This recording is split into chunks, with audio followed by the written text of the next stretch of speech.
And we are live.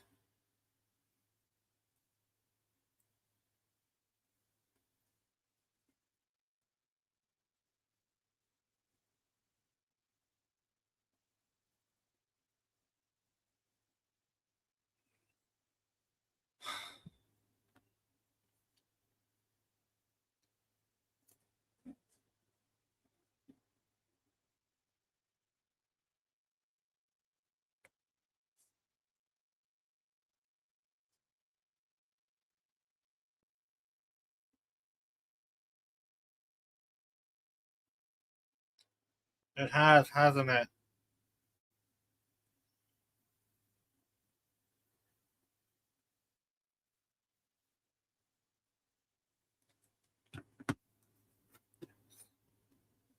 Yep.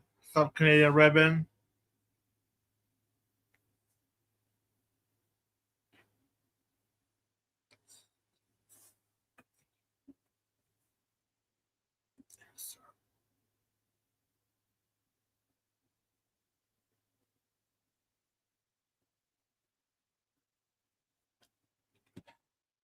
Nothing is getting me to watch anything that has anything in relation to NFTs.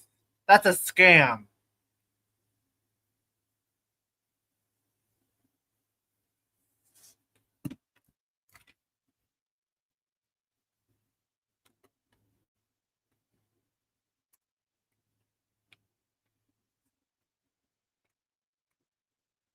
All right, there it is. Subsonic Ward.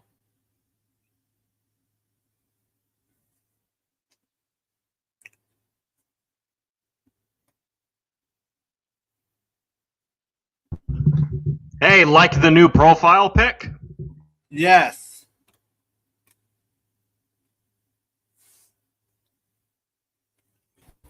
All right, read this right here in front of you. Hello. Subshan, read this. What is up, my fellow brain dead morons?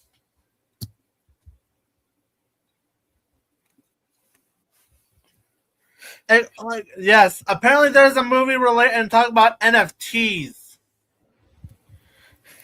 Oh, good God. NFTs are just a dead trend at this point. Why do people still use or promote them regardless? Yes, that exists apparently. It's called NFT cursed images. Just hearing that title alone, I was like, no, I'm not watching that.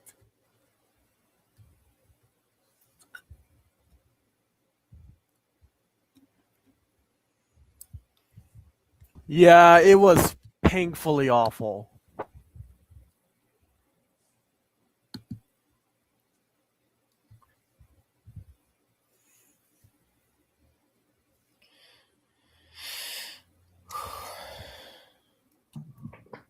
Yeah, Yep. I hate to say this, but at least NFTs were made by actual people instead of slop. Yep.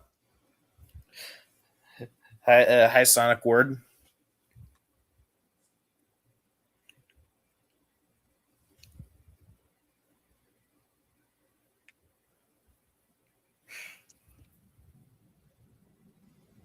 Oh boy, should we showcase what we have in our collection?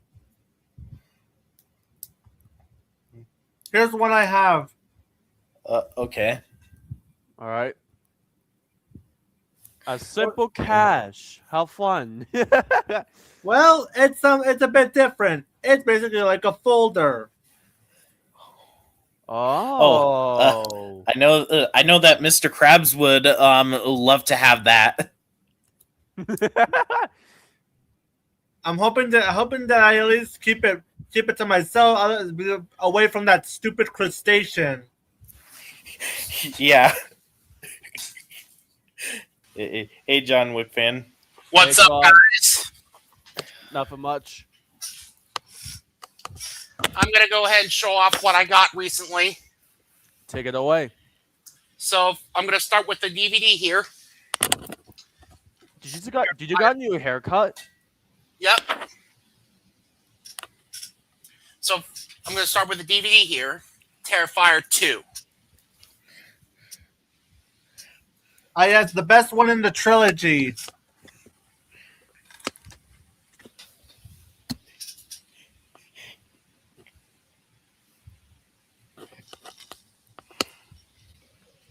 I did recently. I've actually recently gotten into the Terrifier franchise. Yeah, I already watched like the first and second film last year for Halloween. All right, now on to the 2 Blu-rays. One of them, first one is Inglorious Bastards. One of Quentin Tarantino's finest films. Yep.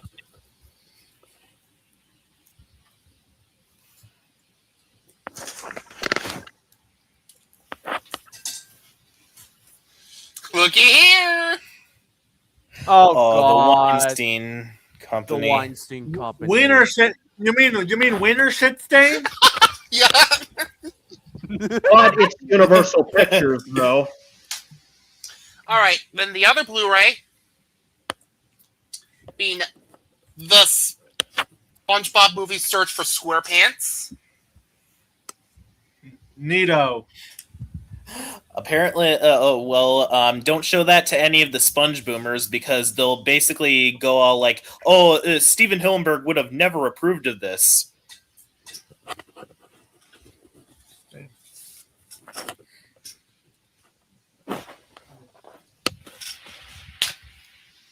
And the last one is a 4K.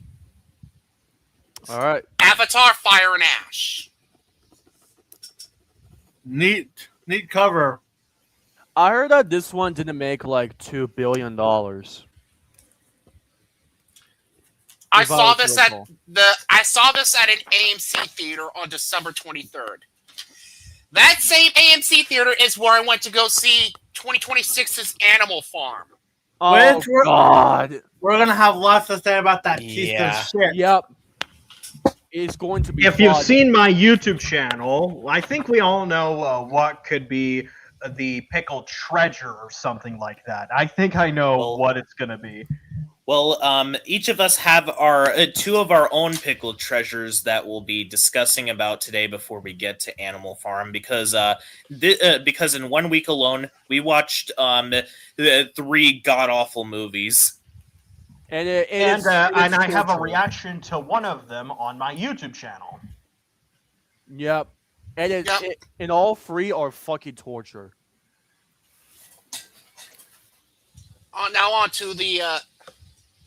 Now on to some action figures I got.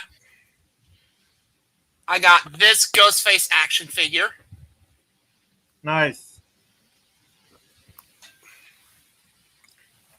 I got this Pennywise action figure. Kino. This Michael Myers action figure. 3 icons of the horror franchise. And this Art the Clown as Santa action figure. That's nice. Nice. Oh, how pure convenient. Mitchell also got a haircut.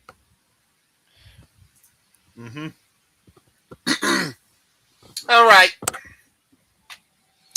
I'm going to start off with my pickle of the show. All right.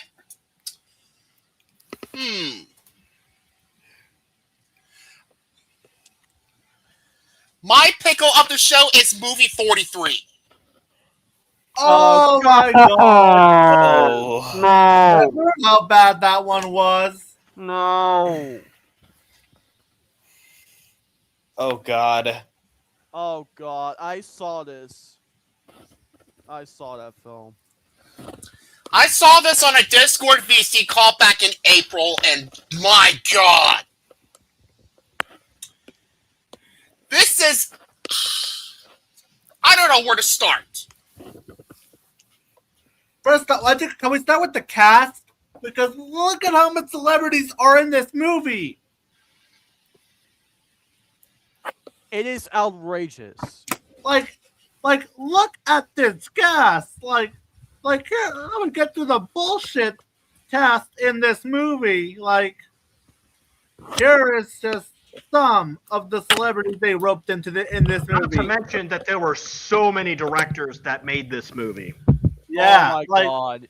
look who they roped in: Elizabeth Banks, Kristen Bell, Halle Berry, as if she hasn't suffered enough from Catwoman, Leslie Bibb, Cade Bosworth, Gerard Butler, Josh Duhamel, Anna Faris, Richard Gere, Terrence Howard, Hugh Jackman, Johnny Knoxville, Justin Long, Christopher Mintz-Plasse, Chloe Grace Moretz, Liev Schreiber, Sean William Scott, Emma Stone, Jason Sudeikis, Emma Thurman, Naomi Watt, and Kate Winslet. What the fuck are you people doing in this movie? Just why? I heard all of them got tricked into this film. And the majority of the cats hate this film too. I can't blame them. Well, that's their fault for being involved. The story of this movie, what story even is there? It's just a bunch of stupid, disgusting sketches in one movie. Like one of them, I shit you not, is lit like there's of course the homeschool segment from what I heard is downright awful. Don't get me started on that. Yeah. Let's play abuse for laughs. We all know how that ended with That's My Boy. Mm-hmm. The screenplay. Oh my god, the screenplay. It is absolutely atrocious. This is mainly because of the horrendous dialogue. The acting is terrible. Everybody gives out a horrendous performance. The worst performance goes to Hugh Jackman. Oh yeah, Mister, Oh, I have no. Mister, I have testicles on my chin. Oh. Oh my god! Don't get me started on that. And then there's of course that segment where from what if I remember, from what I know, it's literally about Chris Pratt telling Anna Faris to take a shit on him. God.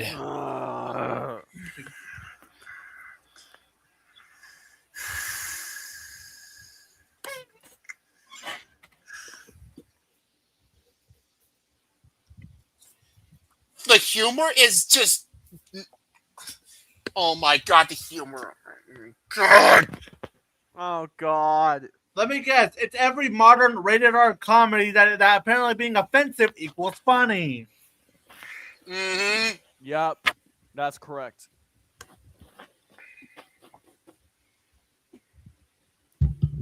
Oh yeah, we also watched a stop motion movie that is pretty much that. You can find Yeah. our reaction to that on our at my YouTube channel. Yeah. Yep. We might as well get these two pieces of garbage out of the way.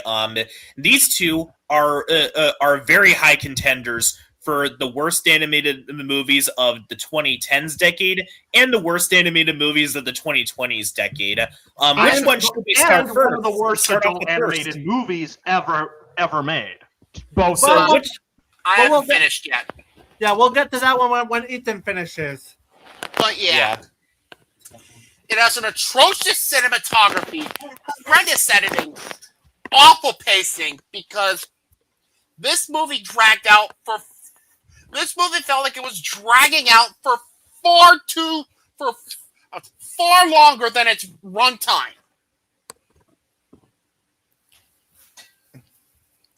And, oh my god, the ending. Oh god. The fucking ending.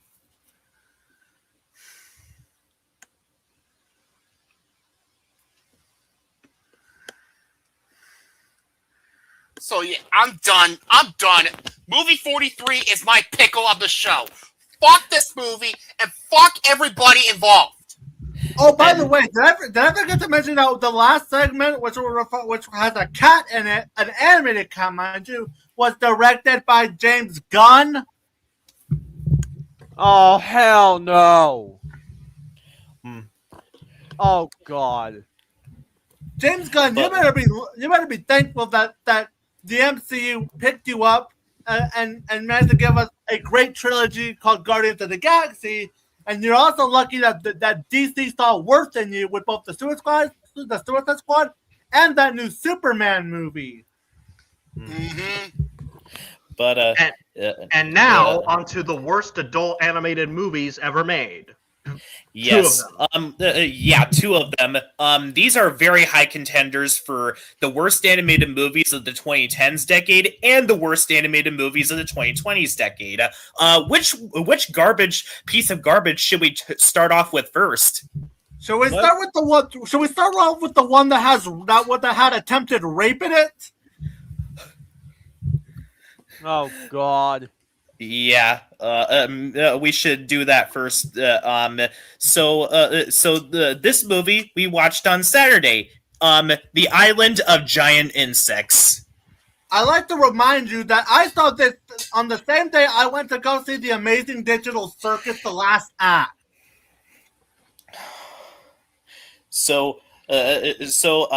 In a survival movie, what is it that you want to feel about those who are surviving? That's simple, really. You're supposed to want to feel sympathy for those who are surviving, and as well as care about how they're able to survive. This movie does not give us a reason to do that, because for one thing, all of them are stupid in this movie. Like, as well as insufferable, and all they do is fucking argue and just curse and make nothing but sex references. Yep, just like with Helen back. Let me put it to you like this: if this was something like Left 4 Dead, instead of getting away from the zombies, they'd bicker and argue while the zombies are about to attack them, and be stunned by the tank that is about to go after them, then running away from it. Throughout watching this, I was this close to yelling, "Oh my God! Can you please stop arguing and actually do something?" I was also this close to yelling out the R slur because of how insufferable these characters were. Yes. There are only like 3 characters that I found tolerable, but for one thing, one of them is more worried about the fact that they're attacking the bugs than the fact that the bugs were killing them. One of them does the exact opposite as what one of them instructed them to do, and one of them was passed out for a majority of the film. Yep. And then there's, of course, the god-awful fan service. Yes. In this movie, there are multiple sequences where we see larvae eating other people. Yeah, like what does this fan service add to this movie? Like, what the fuck? It doesn't, because this does not fit the movie at all. This isn't a romance anime; it's a horror anime. Yeah, exactly. Also, as movie cartoon fanatic mentioned a little bit ago, there's a sequence where 2 of what we're supposed to consider as the villains tried to rape one of them. Oh, God. And then there's the more smaller things. The animation in this movie, at best, the animation on the characters is extremely stiff, but at worst, the animation is very ugly on the bugs. Hey, MCF, Chase is backstage. Yeah. I'm trying to alert him that we're still waiting for like some of our other two guests because it can only allow like 6.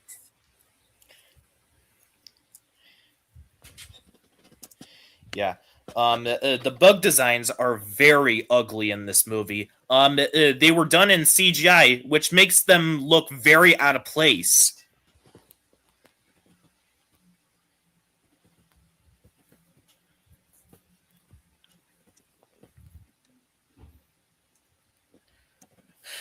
But of course, there's the other garbage movie, Hell and Back.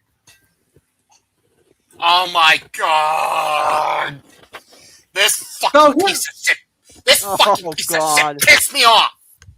Oh yeah, fun fact, we were originally going to react to this movie on It's a Rundown's channel before it got taken down thanks to copyright. But yet the movie is still available on YouTube. And we watched suffered through this abortion, and let me just tell you, this might be the worst stop motion animated movie I have ever seen. And congratulations, Home, you're no longer the worst animated movie of 2015. Yeah. Same thing goes to Strange Magic, primarily because of this movie right here. And this is a very high contender for the worst animated movies released in the 2010s decade. I mean, are we sure that it's horrible because it stars T.J. Miller? I swear.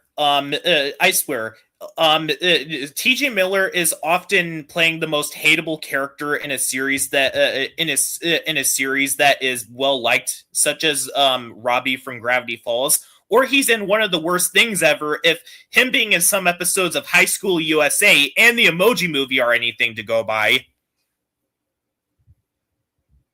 I'm just gonna come out right out and say it. This piece of shit is literally what haters of Vivzy Pop say that Has-Been Hotel and Hell of a Boss are. Exactly. I'm just gonna cut because here's one of the biggest problems with Hell and Back. It is adult animated slop, and what do I mean by that? It's literally a stereotypical adult cartoon for 90 minutes. Just to give you the rundown of this piece of garbage and how bad it is, the only time we actually laughed in this abomination is the product placement between Taco Bell and Pizza Hut. Yes, that made us laugh. That made us laugh, but because of how stupid it was. And it went out completely nowhere.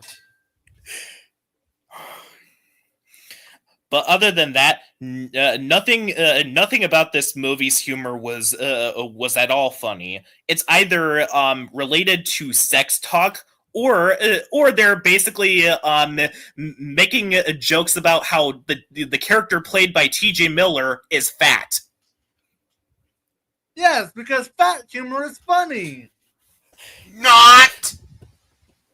Yeah, and no joke. There is one sequence where one of the devils who acts like a black stereotype literally says the N-word. Oh god. With the ER, not the A. Yes. It made me piss me off when I heard that. And then there's, of course, the scenes that's basically nothing but racism, sexism, and homophobia, and ageism. Yes. The sequence at the beginning with the witch lady is ageist. And then there's, of course, the stupid a scene where one of the characters literally sucks the tits out of someone. Yes, yes, that actually happened. My god.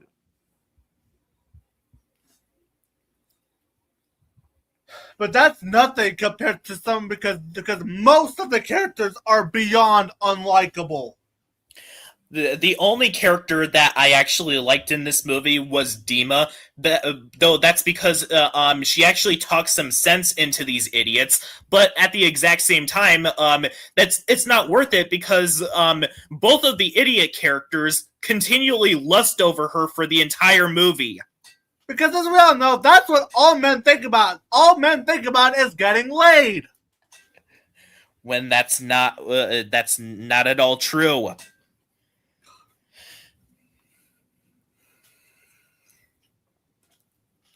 This stereotype needs to fucking die. Yeah, exactly. And then there's, of course, the conflict, all because of a fucking mint. Yes, that's the reason as to why one of them is sucked into hell. It's because of a freaking mint. Over mints. Yes. Could you not? Hello, what did I miss? We discussed one out of two of our pickled treasures. The first one was the island of giant insects. Now we're on hell and back. All right. Oof. Can't believe I missed that. I just got on the train, you know. Oof. And yeah, it's honestly, and yeah, that goes to show you how draining that sitting through all three of these movies were. We ended up having to end up taking a break from watching animated movies for mystery movie night.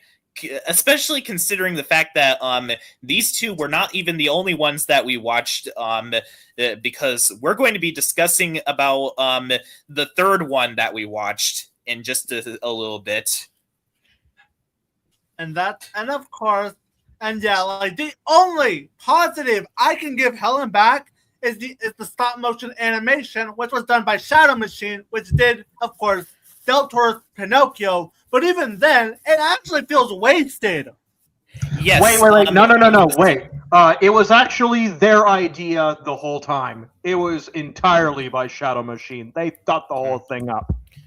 But yeah. But even then, the animation is wasted in a very similar way as Rent a Girlfriend and Walking with Dinosaurs 2013, where these Or even lovely Emoji visuals are Movie. used. But yeah. As well as the Emoji Movie, these lovely looking visuals were wasted on this insufferable piece of garbage. Mm-hmm.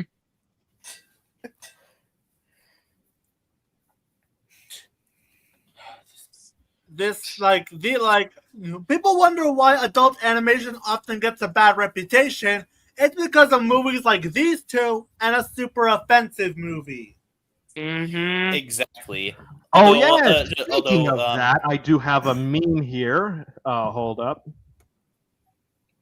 I could tell.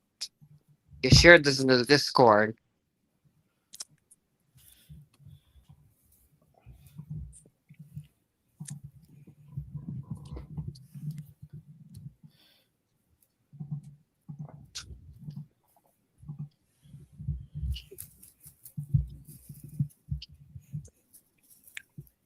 Like during our watch through of Helen back, like Ethan was like very fuming watching this.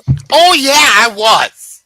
Yes. It even got up to the point where he and Canadian Ribbon quit and got off, leaving only me, Matthew the Prep, and movie cartoon fanatic, as well as Ryan. Yeah. It really pisses off. Yeah. It was terrible. It was a terrible experience. And One of the worst experiences ever. And another indicator of how bad this movie was is the fact that during the next week, you know it's bad when even Ethan had to replace this movie for his little bad movie night and replaced it with another film. That being Jack Ryan, What was the name of the Canadian ribbon? Jack Ryan Ghost War. Like Yep. you know it's bad when not even Ethan could bring himself to sit through this again. Yep. Like, and of course, we're going to be, and of course, the first one that we're going to be discussing about for May 2026 is the one that we watched in the middle of Helen back in the Island of Giant Insects. but before Animal we get Farm 26. But before we get to that, It's a Rundown showed a couple of things here for his collection before we get to his Ethan's treasure. All right. Oh, I do have this meme, but I didn't get quite a reaction since everyone was talking. Yeah. All right, You want me to show show it it. again? Yeah, Show it. a super offensive movie. Yep. Yep. Very fitting. Yep. And I said you had Rucka Ali in there as well. I mean, I can't see it. he's racist, so Wait, I can't see it. Considering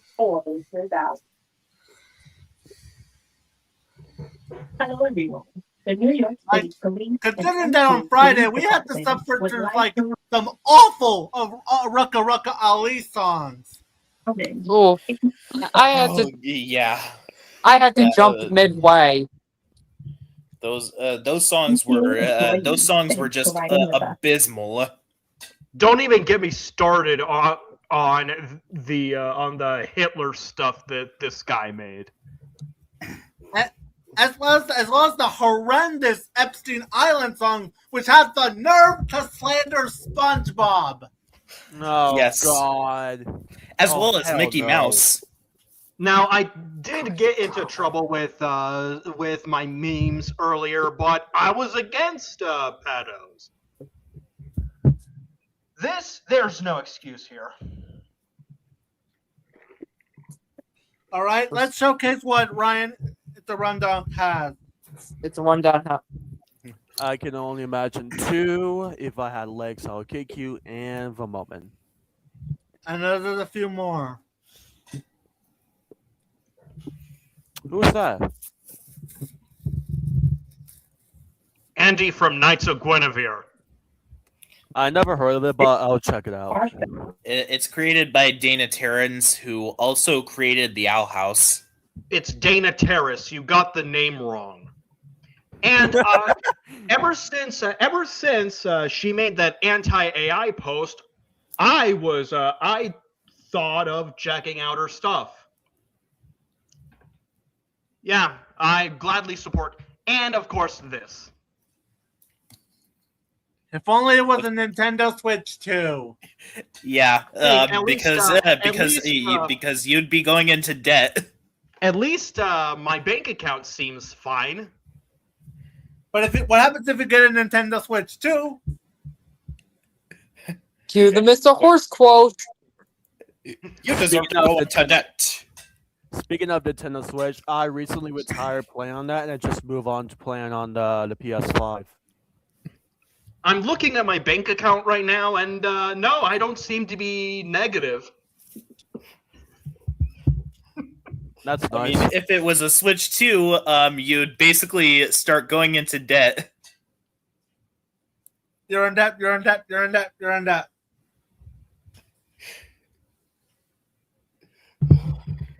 I've been playing Persona 5 Royal on it since it was my favorite on the Xbox, and I love having to play it without resorting to the TV.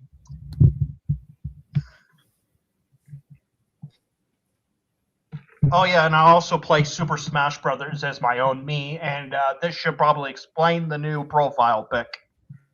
Yep. Mm. Yeah.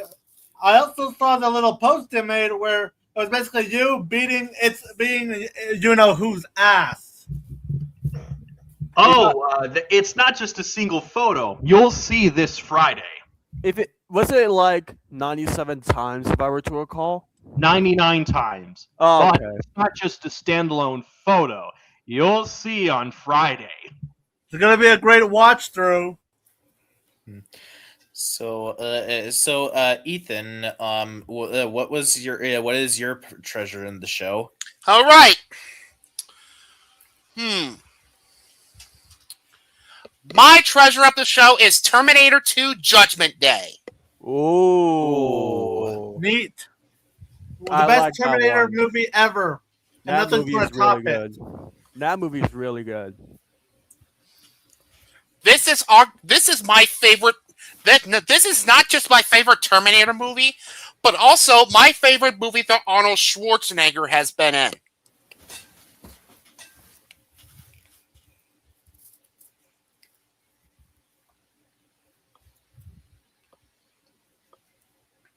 This movie's story is a fantastic a predecessor to it.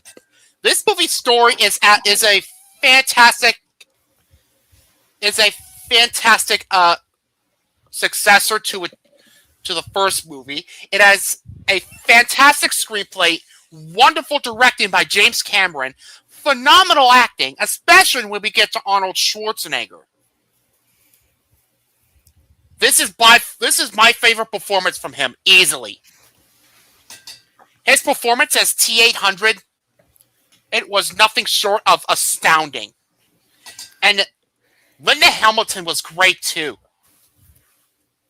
It has a fantastic cinematography, great editing, fantastic pacing. The CGI and visual effects are nothing short of spectacular. And the action here is by far the best of these movies. And it's not hard to see why. The score is nothing short of fantastic. And I loved this movie's ending. Fantastic ending. So, long story short, Terminator 2 Judgment Day is my treasure of the show. All right. So now we move right. on to our crackhead comment of the day. And this time, I have two of them. Okay. I wonder what they are. All right, go ahead. Well, because unfortunately one of our members isn't here at the moment right now, I figured it's only fair that we talk about one of their haters. For the first of all, are you familiar with with Uncle Lexus? Yep, Oh yes. Uncle Lexus. Oh my god. And I know someone who's in cohorts with him. Yep. Uncle Lexus posted, "Dear DeviantArt admins, fuck you." So let me get this straight. Me calling I can't see out it. the worst of DeviantArt is a There we go. I can see it now. well. Oh, I am there it able is. to read it out. I'm able to read it out. So let me read it out. So let Good me idea. get this straight. Me calling out the worst of DeviantArt is a violation of DeviantArt's bullshit policies. That on his leftist spam merchants like Dumbledore asked calm and Vile Esler comments keyboard warriors like now Champentines, though who spit their venom with impunity are allowed to consistently get away with murder, right? Besides, I'm glad it was deleted. At least 3 out of the 20 have deleted their profiles, and 2 have got hacked. So no big loss. I'm past beyond the point of lists like that anymore, but my contempt for the latter 2 still remain. Kiss my arse, DeviantArt admin. He's stupid. This guy is stupid. Yeah, he is. It felt nonsensical. Speaking of which, remember last month when we had to dedicate it to eviscerating Burning Loser? Well, Uncle Lexus, now it's your turn. We did not forget about you. Oh, yeah. Closing doors, please. Oh, by the way, on his list of worst DeviantArt user, he put Razor Rex as his #1 worst DeviantArt user above Chris Chan. What? What? Gotta be shitting me. Bruh. You gotta be shitting me. Chris? Oh yeah, I forgot something else I also got in May. Reminder: Chris Chan is the exact same guy who violated his mother. Yikes. Really stupid, isn't it? Fuck, man. Yeah. And What? yeah, as you can see behind me, I was on a train now. Actually, I am on a train. Like, what kind of moron actually says that?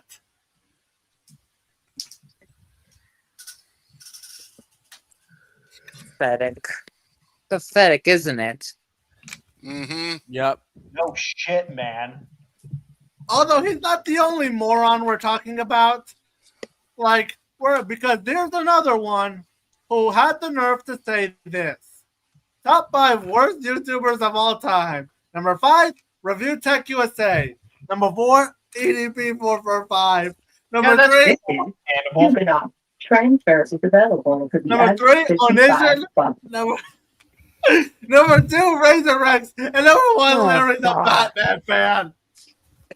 Damn it. Well, number 3 and number 4 are understandable. Yeah? The top 2 are not. This is No. Not You at all. had the nerve. You gotta be kidding me. You put Razor Rex as being worse than EDP 445. The profile picture for Italian Savage says it all. Yeah. Y'all remember when this happened, right, Sean? Smiling at. Oh yeah. By the way, that's an unfitting name for you. You should rename yourself to Italian Sausage. Yeah, as an Italian myself, Italian American, this is just stupid. Really freaking stupid, isn't it? This is back during the drama with Mr. You Know Who.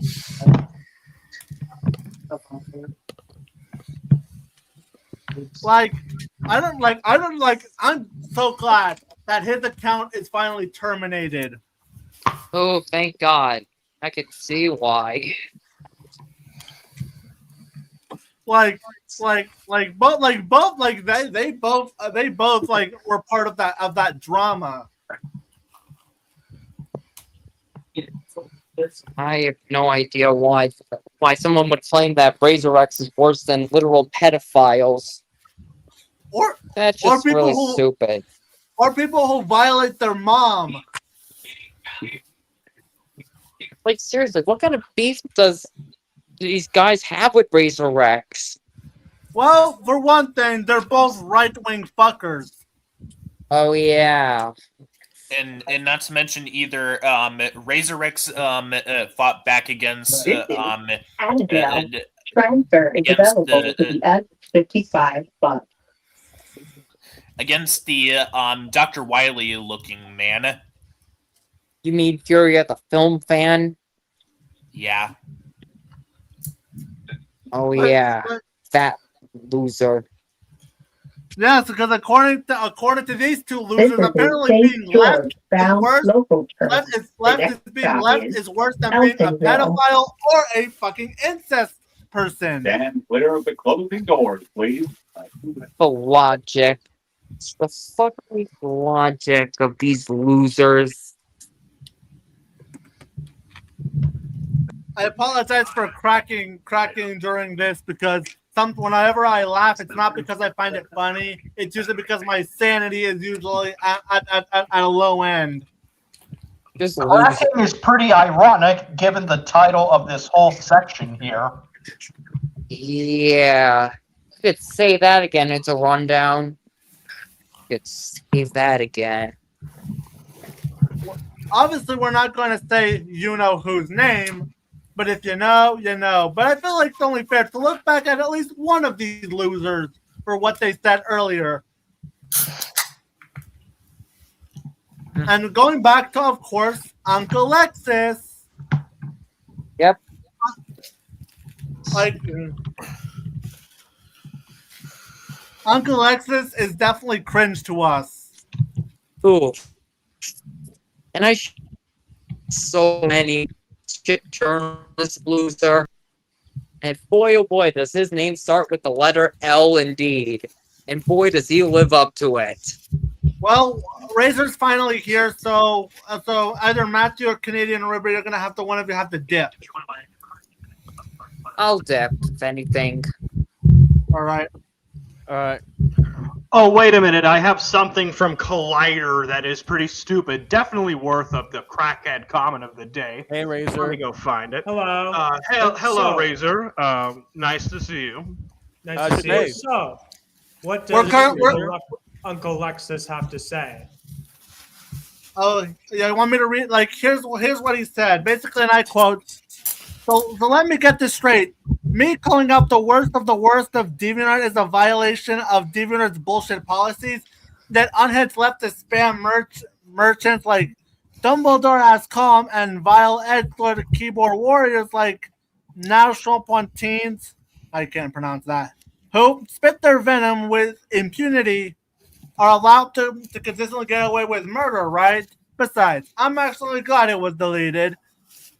At least 3 out of the 20 have deleted their profiles and 2 got hacked. So no big loss. I'm perhaps beyond the point of lists like that anymore, but my contempt for the latter 2 still remains. Kiss my arse, DeviantArt admins. Wow. This guy is nuttier than candy bar shit. Yep. Oh, by the way, he Alright. went as far as say that you're worse than Chris Chan. At this point, I'm not surprised. And not just that, but he also said that you were Italian Sausage said that you were worse than EDP 445. How does that make any sense? Mm-hmm. The profile Yeah. picture literally says it all. I mean, what the hell is he smiling at? He's trying to do the Grinch face. Thank God your account got terminated last year. Mm-hmm. Yep. Wait, Uncle Lexus was Italian? No, Oh, right. Italian Uncle Lexus has his own YouTube account. Right, I've seen it before. Yeah, whereas Italian Sausage is a different user who was part of your little harassment campaign. Right, I remember that. Which I'm finally glad it's over. Yeah, and I figured it's only fair that we look back at least one of these losers. Yeah. But yeah, that is our crackhead comment of the day. The 2 losers who went as far as say that Razor is worse than pedophiles or people who violate their mother. I do have another regarding Collider, a critic site. And you won't fucking believe what they said. Okay, put up my screen, please. 5 films completely misunderstood by the masses. Now, some of these, like Fight Club, are understandable. Wrinkle in Time, that film is just forgettable. Yeah, like Yeah, this it is is. just questionable. Star Wars: The Last Jedi, I'm pretty sure Mr. Horse would lose his shit. And you're not gonna fucking believe. Oh God! Oh, Oh boy, my again with God! this stuff. Oh, Oh God! Somebody, God! Oh I'm my not showing, God. I'm not the showing only the people picture. I'm not defending that showing French the film. picture. I'm not showing the picture. The moment I saw the title at the bottom, I was like, "Oh God!"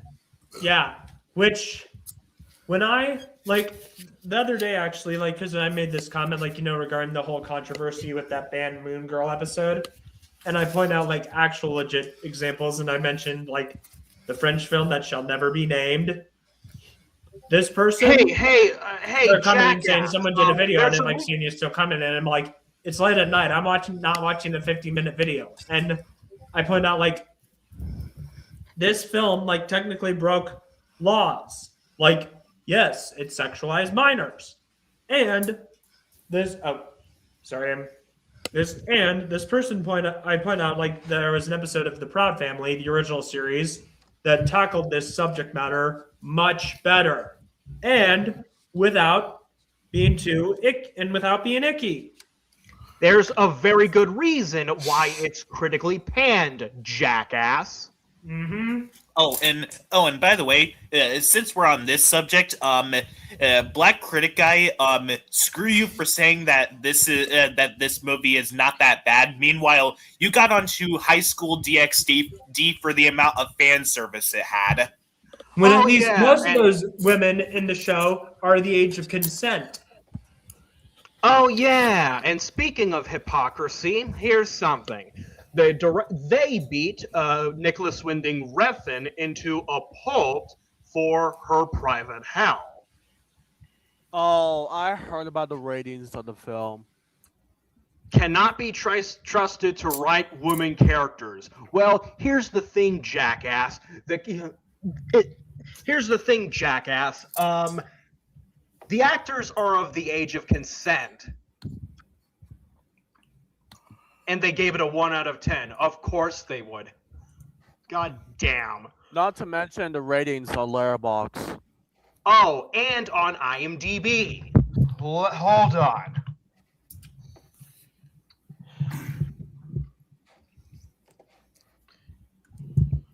You're not going to believe the IMDb score of this thing. Oh god, is it worse than at Letterboxd? 3.8 out of 10. I'm personally looking forward to it. I thought the trailer looked awesome. But I call bullshit on the IMDb and Letterboxd scores. People are absolutely merciless to this thing. But we'll just wait and see when it comes out. The score's worse than Smurfs 2025, and I cannot really believe that. Mm-hmm. But at the same time, we'll just wait and see until the final product. Well, and speaking of Smurfs 2025, there is a movie that is by a studio, one of the same studios that brought Smurfs 2025 to life. It's time to start off with. Wait, before we get to that, this is what I also got for in May. I got into Yakuza and loved it so much that I got into the sequel. Although I am stuck in some bullshit. That's cool. And now let's start with the big one. Oh boy. Animal Farm. Oh god. Oh my god! I saw this on my phone. I did not like it whatsoever. I saw this one in theaters. But before we talk about the movie itself, I saw this movie. I saw this piece of shit at my AMC theater. I'm really sorry for the both of you. But before we get to our rage on this piece of trash, we need to get a bit of history about the book, what it's about. So, in 1945, George Orwell wrote a novel named Animal Farm that was meant to be a satire on Stalinism. Mm-hmm. So yeah, with Napoleon representing Stalin, and the other pigs representing stuff. Let me see. However, then in 1954 there was an animated adaptation which got trucked over by the CIA. Yeah, which like you can tell it's propaganda like within it because like the pigs referring to each other as comrades, and I found it here. And yet, Old Major represents Karl Marx, the creator of communism. Napoleon symbolizes Joseph Stalin, as we've covered. Snowball represents Leon Trotsky, and Squealer represents the Soviet propaganda machine.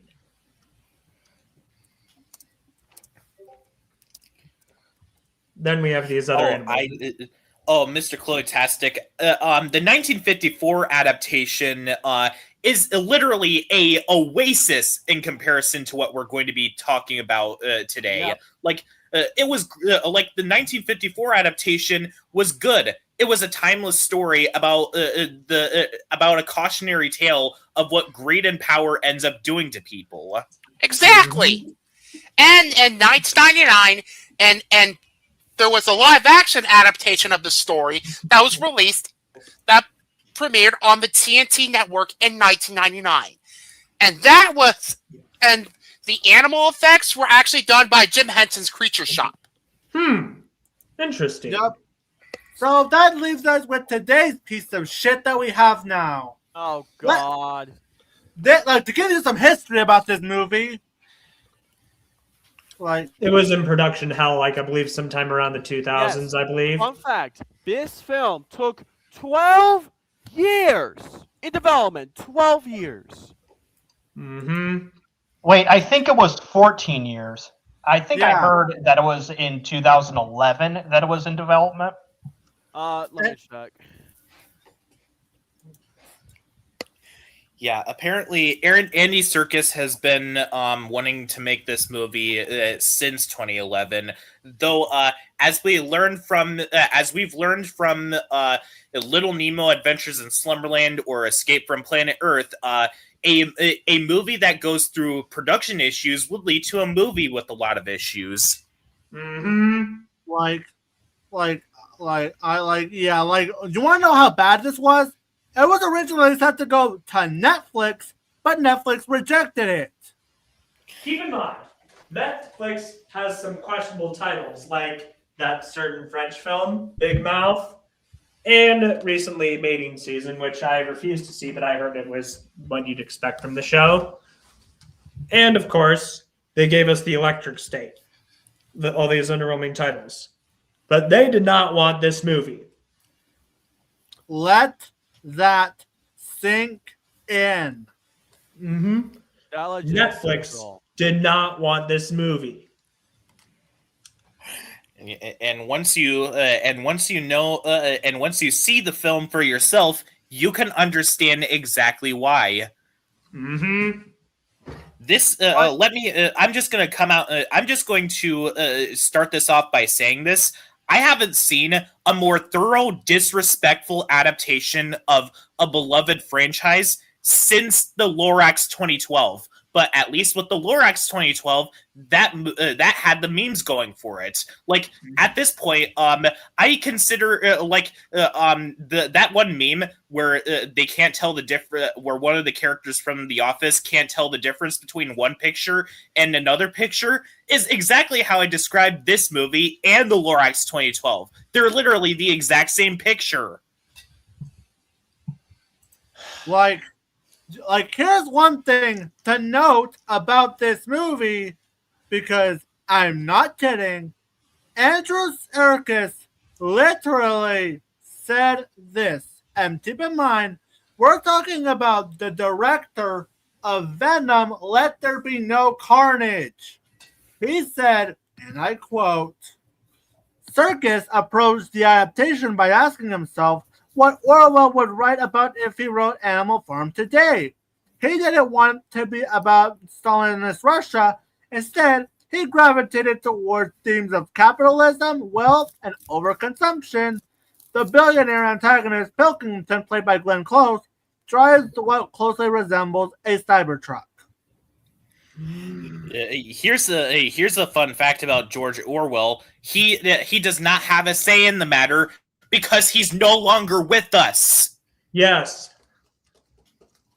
And to emphasize how awful this movie really is, like the distributor of this piece of trash, Angel Studios, had, and as well as Andy Serkis, had the fucking nerve for, I shit you not, to make fun of its critics. Hell, I even have the video right here. It's 2 minutes.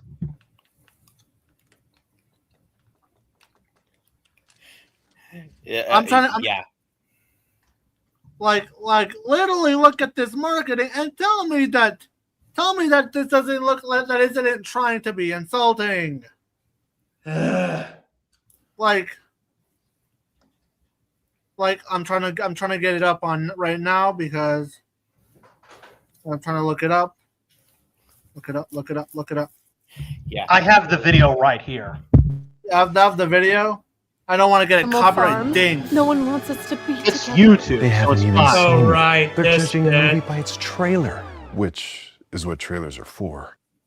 But still, At Chloe Rice 8272 said, Seth Rogen is probably the last person to come to mind to voice a character who's literally meant to resemble Stalin. resemble Stalin as a pig. Seth Rogen is a perfect pig, Stalin. People are saying I should have been Oh, rated God. R, full of blood, darkness, and despair. At Huff UITV said, making Animal Farm kid-friendly is dystopian. It's a story about talking farm animals. It's read by kids in middle school. George Orwell made it that way. It's not like we're doing Schindler's List with farm animals. It's Animal Farm. And then at Dustin Maddox 9445 said, it is wild that Angel Studios would put out a pro-communism movie that was adapted from an anti-communism book. But I hate communism. Me too. And at Generically Entertaining said, they don't even need that windmill anymore. Just hook up a generator to George Orwell's grave and he'd power the whole farm. Because he's rolling over. And I get it. It's really funny. it's not That guy looks like But Will it is Ferrell. really funny. This is So Angel horrendous. fans hate me? No, most don't. You passed the guild. It's a loud minority trying to silence us. Like the pigs. I just wanted families, including kids, to understand why communism is bad. Is that so wrong? They'll never let us be together. Because of Seth Rogen. Because of Seth Rogen. So I guess we just won't release you to the world. I'll disappear. Like Boxer. I love you, Animal Farm. I love you, Angel. Goodbye. Animal Farm! I don't care what at Dustin Maddox 9445 says. Me neither. We can't let the pigs win. Never!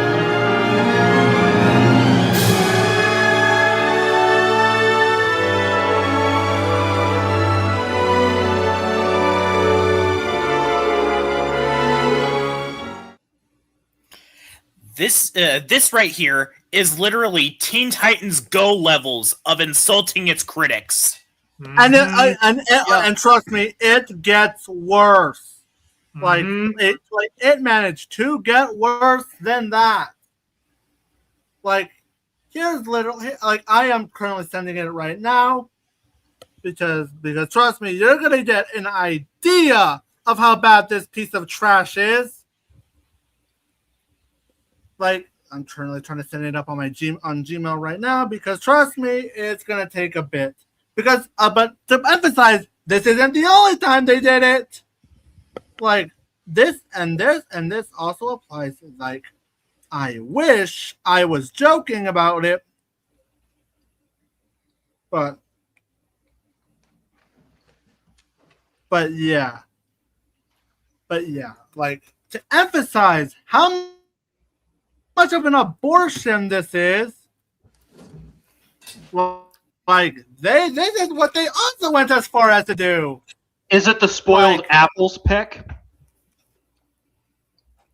Yep, I'm gonna show it. I have I'm it gonna on point my across. I have it on my screen, and it's much higher quality as well. All right. So. So, all right, do you have it on screen? Yes.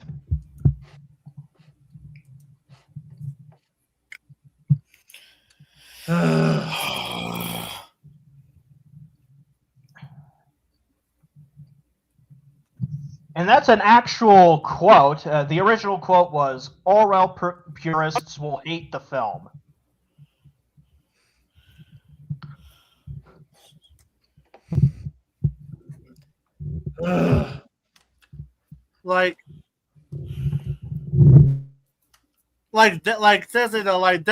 Here's another one they decided to pull out of their ass. Like this is another one. I'm also putting it right now.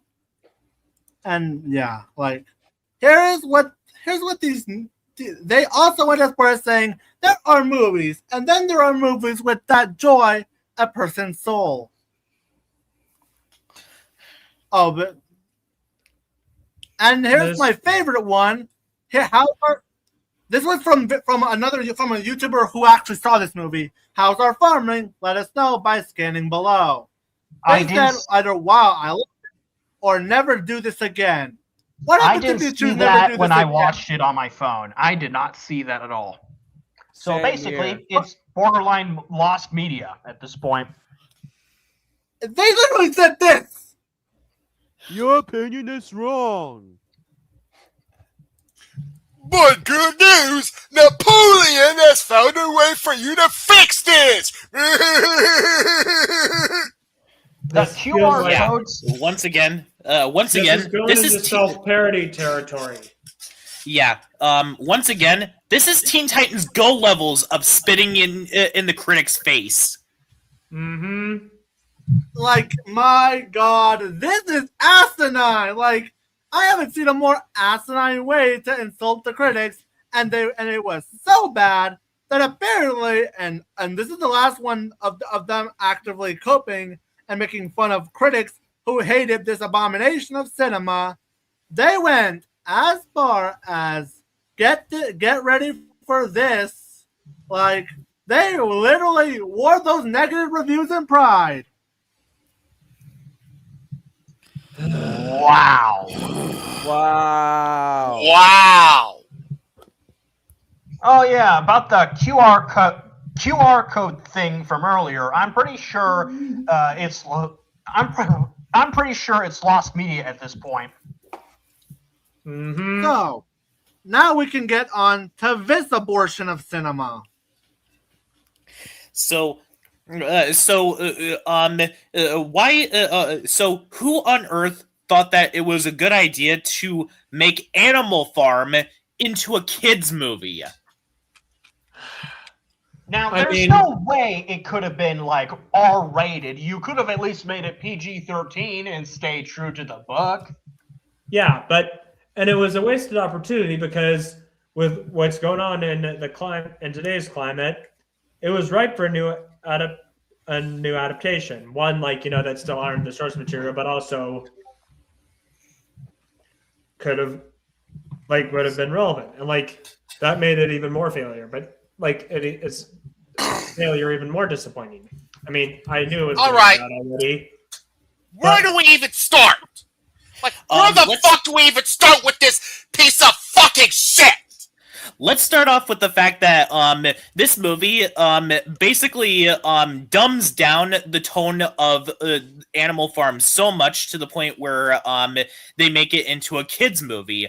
Do you want to know how far that this movie went to make it to where it's age appropriate for its audience? They literally replaced the word alcohol with naughty juice, which honestly sounds more inappropriate if I'm being honest. Yeah, it sounds like cum, doesn't it? Yeah.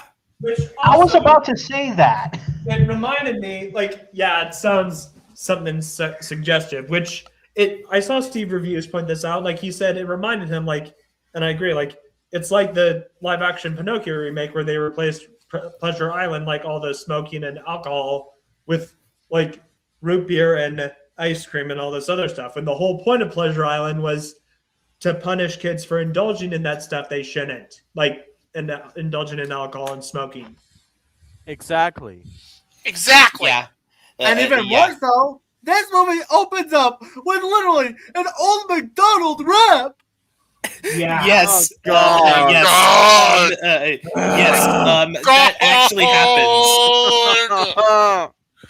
We'll be getting on to the ways that this movie modernized the hell out of Animal Farm in just a little bit, but it doesn't end there. They turned Napoleon into a freaking joke. Watching this movie, play a drinking game for every time Seth Rogen does his laugh.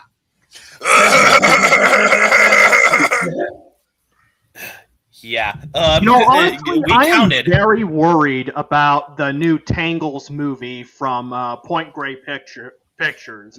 I am very worried. We actually counted how many times that Seth Rogen does this throughout the entire movie. He does this 11 times. Yep. And oh my god, there is a scene where Napoleon talks while throwing out a fucking fart joke. Ugh. And of course, I Sound named of one of their other Freedom. movies. Sound of Freedom. Yeah. Yeah, Mr. Horse would basically lose his shit if he saw this scene. Yeah, which I should clarify. Well, this movie didn't make me want to commit World War And III. It there's did a make me scene in the question movie Andy's circus. where after the animals are loaded onto the trailer to go to the slaughterhouse, Napoleon all of a sudden says, "Look at all this deliciousness! They want this!" While shaking his ass. Yeah. Ew, I didn't like that at all. Ugh. Yeah. Yeah. They also cut out Old Major, who reminder, he was meant to represent Karl Marx and Vladimir Lenin, the creator of communism and the leader of the revolution, respectively, that would inspire the animals to revolt. Oh wait, I think I know why they cut Old Major out of this movie. This movie is afraid to show characters die on screen. Oh, they're too scared to get a PG-13 rating. That definitely explains something. I mean, it is implied that Snowball was killed, and Boxer was definitely killed when he got sent to the glue factory. But other than that, no characters die in this movie. Yeah, What's it? but even then, even if you even being a kids movie, there's no excuse, because this year this decade we've got some films that dealt with mature themes, like Pixar's Soul, Little Emilio, the character of the rain, and this year's Sheep Detectives. More on that film later. Yeah, let me put it like this. If The Lion King 2019, of all films, was more faithful to its source material, which had Mufasa dying, you are an embarrassment movie. Yeah, which I would actually rather watch the 2019 Lion King, because I could at least get a kick. It's wrong for letting this, but they made Mufasa's death unintentionally hilarious. Mufasa delivered his lines horribly in that movie, yes, and him sounding surprised when he found out that Simba was in the gorge with the wildebeest stampede, and he going all like, Simba. Mm-hmm. The story of this movie is just a spit in the face to the original novel it was based on, and to the 1954 film. Which, when the 1954 film, the one funded by the CIA, is more faithful, you know something is off.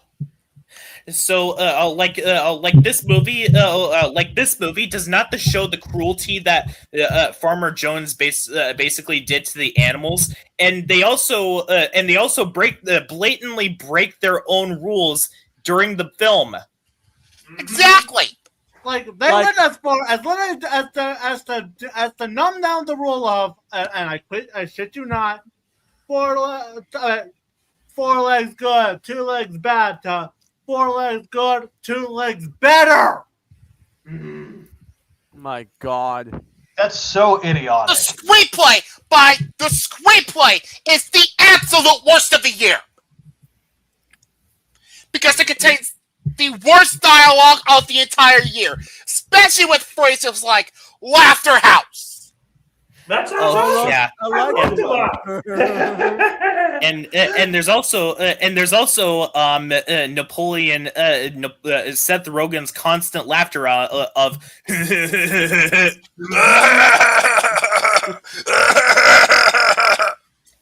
dear God, that laughter is annoying.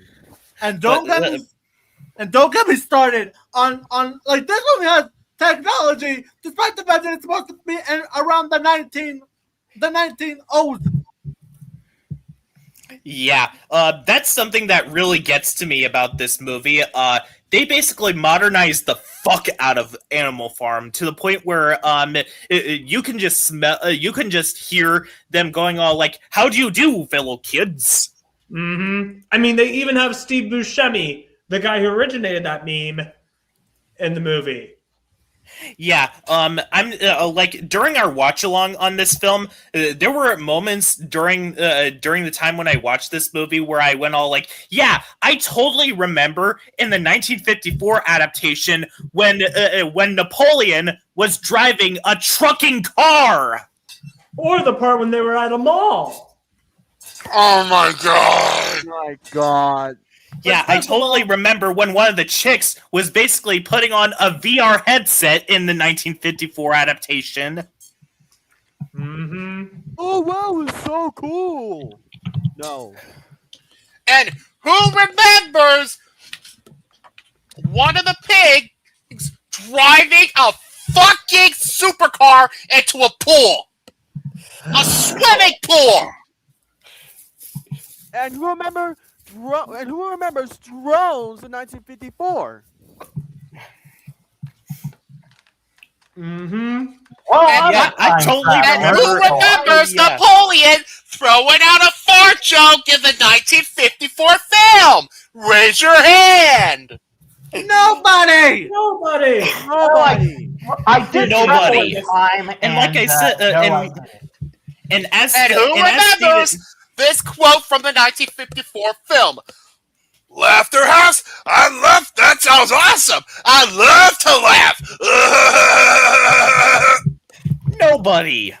Nobody. And also this line right here. Look at all this deliciousness. They want us. Who remembers that line from the 1954 film? Nobody.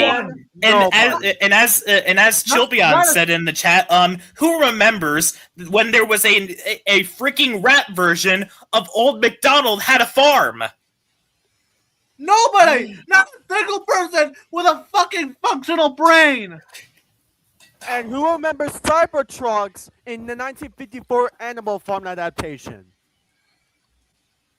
Let's say it all together. 1, 2, 3. Nobody. Nobody. Oh, and who remembers the Price is Right theme playing in one scene? Who remembers from the original 1954 film where there was a scene where they literally played the Price is Right theme? Not me. Nobody. Nobody. Not a single person with common sense would even remotely have memory of that. Mm-hmm. Oh yeah, this isn't the only animated movie based off a book starring Seth Rogen that's coming this year. There's another one called Tangles, and considering that it's from Point Grey Pictures, I am very worried. And by the way, in this version of Animal Farm, they literally decided to gender flip Snowball so that they could put focus on this new kid character named Lucky, whom, no joke, did not exist in the original Animal Farm, and he's literally just the generic protagonist. Mm-hmm. Oh yeah, well, but need I remind you that one of the companies behind this movie is Cinesite. Mm-hmm. Cinesite. Why does that sound familiar? If you remember, and of course, they literally brought us a no-name Smurf. Yeah. And because of all of these aspects of the movie, the movie literally turned into a clone of The Lion King. But even then, but I would rather watch The Lion King 2019 over this. Same here. And of course, Disney Circus literally get confused with Animal Farm, with Home on the Rage and Barnyard. Yes. There's this one woman who is wanting to buy out the farm, just like Alameda Slim, and there are multiple sequences where animals are, where the pigs are basically partying it up. Oh, by the way, why would a multi-million-dollar tech person would actually want to buy a farm run by animals? Oh, let me repeat that. Let me repeat this because I need to reiterate. They literally have there's a farm run by animals and they allow humans to enter despite one of their commandments is 4 legs good, 2 legs bad. And not to mention either, by having this movie be given a climax, you are missing the entire point of Animal Farm. Animal Farm was not a good versus evil story. It was a cautionary tale, just like the Lorax. But I guess this movie took a lot of inspiration from the 2012 Lorax film. Except give that film credit. At least it gave us the memes. How bad could I be? And of course, let it die, let it die, let it develop and die. And yeah, my comparison between this movie and the Lorax 2012 was right on point because there's the CEO woman who basically helps the main villain, even though in the original story only Napoleon was the villain. Like, the only thing that they got right was that Napoleon and the other pigs were working with humans. That's it. But not like this. Put up my YouTube comment, please. The two of them I have. What, your comment?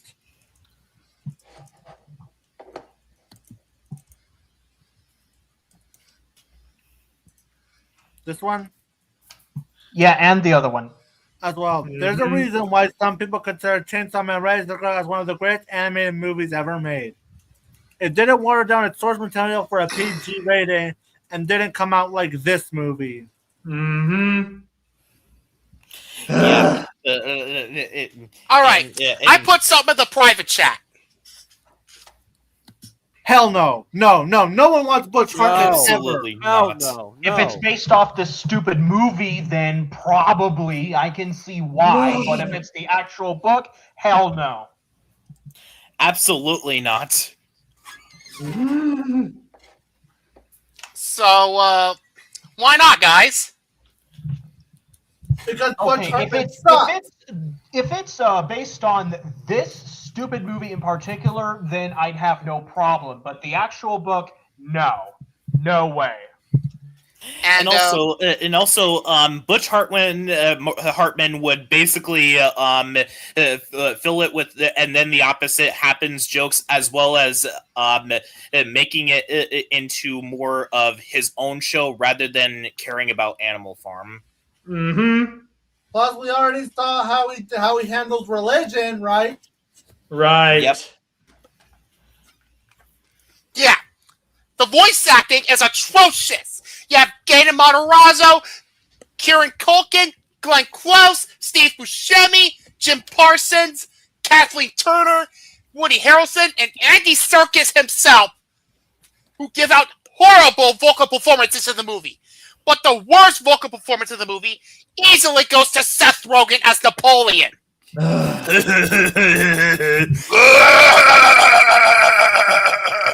I know I already said this, but I am very worried about this movie right here called Tangles. Show the look who's in it. Seth Rogen. And this is supposed to be an animated drama. Oh boy. And not just that, hold on, let me show you one of the companies responsible for this movie. Fucking Point Grey Pictures. Wow. Now I am very worried. We all know the last time that Point Grey did an R-rated animated movie, it was pretty stupid for a lot of people. I'm having some serious doubts over Tangles. Especially with Napoleon, like I mentioned, there's a scene where Napoleon talks while throwing out a fart joke. There was a scene where Napoleon, actually, and that stupid Laughter House quote. And also, who remembers in the 1954 adaptation when there was a climax where the farm is about to be flooded because of a dam that broke? And not to mention Napoleon's nickname, Napopo. Yeah. My God. And also, and like, and that's all of what we brought up is not even half of what of everything that they disrespected from the original Animal Farm adaptations. The reason as to why Napoleon didn't tell anybody that he basically adopted the dog's puppies is because if he told them, it would look extremely suspicious. Mm-hmm. Exactly. The animation. It's hideous. It's ugly. It's gross. It doesn't even fit the story of Animal Farm because of how too kid-like it is. Mm-hmm. Oh, and not to mention the character designs. Oh my god, the character design. I swear, if Seth Rogen does that stupid laugh in Tangles, I'm going to lose it. I swear to God. He overuses it in this movie enough. It happens 11 times. Please, for the love of God, I hope that he doesn't do that stupid laugh in Tangles. I swear to God. Yeah, and there's also the scene with Snowball being exiled from the farm. Sure. She was pretty mean in that scene where she calls the other animals idiots, but you don't really blame her because because Snowball tried to warn them about what would happen if they eat all of the food before winter comes.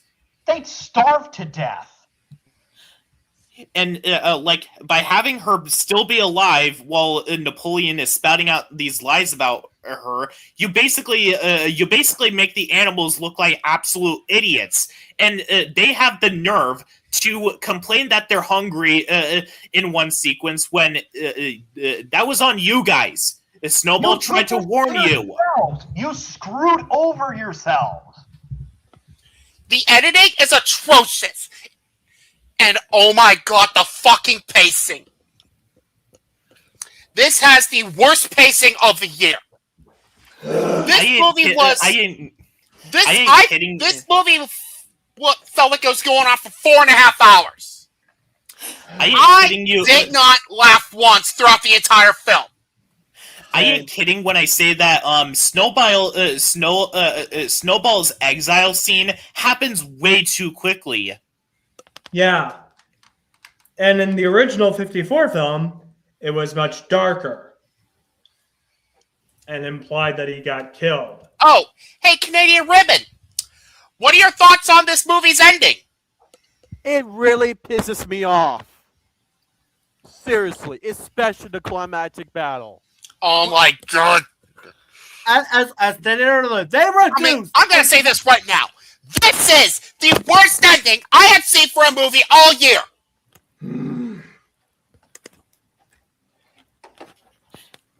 Like how far do you movie? How far do you have to go? How far fetched do you have to be in order to basically give a conclusion to Animal Farm, which was not supposed to be a good versus evil story? Like seriously, having the farm be flooded. Like what made you come up with that idea?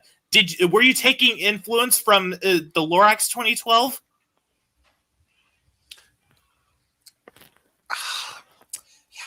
This is without question the worst movie I've seen this year. Nothing is topping this. Nothing is topping this as my pick for the worst film of the year. Wait a minute. What about a super progressive movie? No, I say this is worse.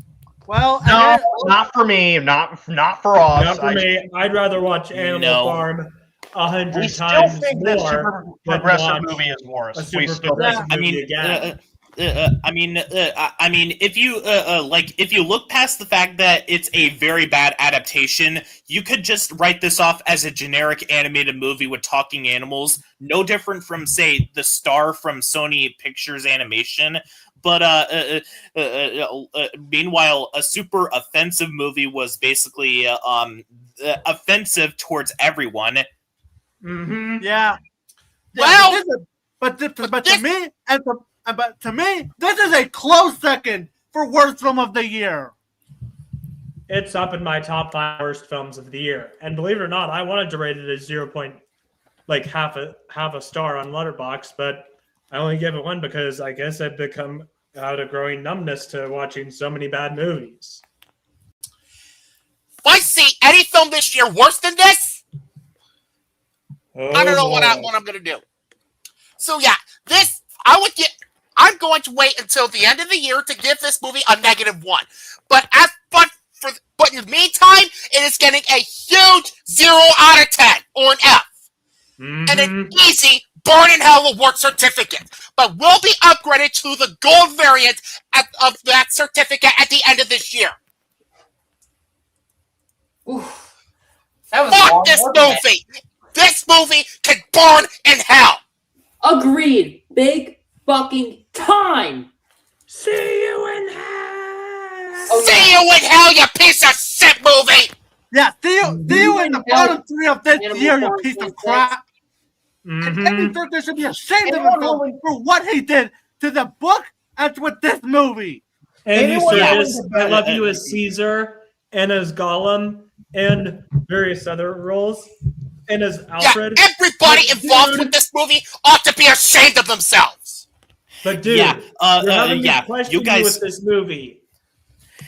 Yeah, what you guys basically did to Animal Farm is that you basically made it to where nobody would be able to get into the other adaptations. Those that like this movie are being set up to believe that the other adaptations have all of these modern references in it, while those who hate this movie will be turned away from Animal Farm entirely. Like, it's a good thing that me and Matthew the Prep watched the original adaptation before we went into this piece of garbage. I saw the 1954 movie in 2023. You know how much we hated this? Like, at least in my case, it was so bad that it is currently 3rd or tied with this piece of shit as one of the worst animated movies of the decade. Oh. Let me see where the list is. It's listed right after Island of Giant Insects.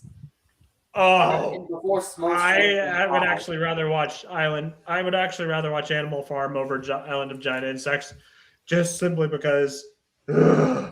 Anyone willing to bet that this is going to get some nominations, or anyone willing to bet that this is going to get some nominations or wins at the Razzies next year? I hope it wins Razzies. I hope it wins Razzies. Even though the Razzies are a big fat unfunny joke.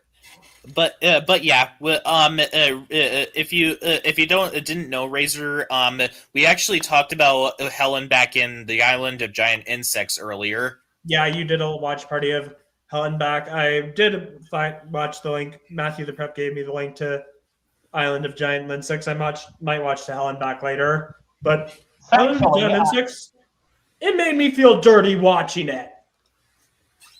I missed out on that movie. It was an awful experience either way. Mm-hmm. Especially the sequences with the larvas. Oh yeah. We're done with this piece of shit movie. Fuck this movie. Let's move on. Yes, let's move on to better. All right. Now on to the next movie. This is a movie that Razor Rex saw on May 30th, and I saw on Sunday. The Breadwinner. Wait, let me get it up. I saw it too with my dad. This fucking piece of shit. This film. This with my dad. Say too. Yeah, I saw this with my dad. I did not see this. Kidding. This fucking piece of shit drove me insane. It had basically this film's entire premise was the incompetent dad trope, which has been well overused to this point. But like Nate, that's also the name of the character in the movie, not the actor, Nate. He's so incompetent that he makes Mr. Turner and Homer Simpson look like Einstein by comparison. And this film feels dated.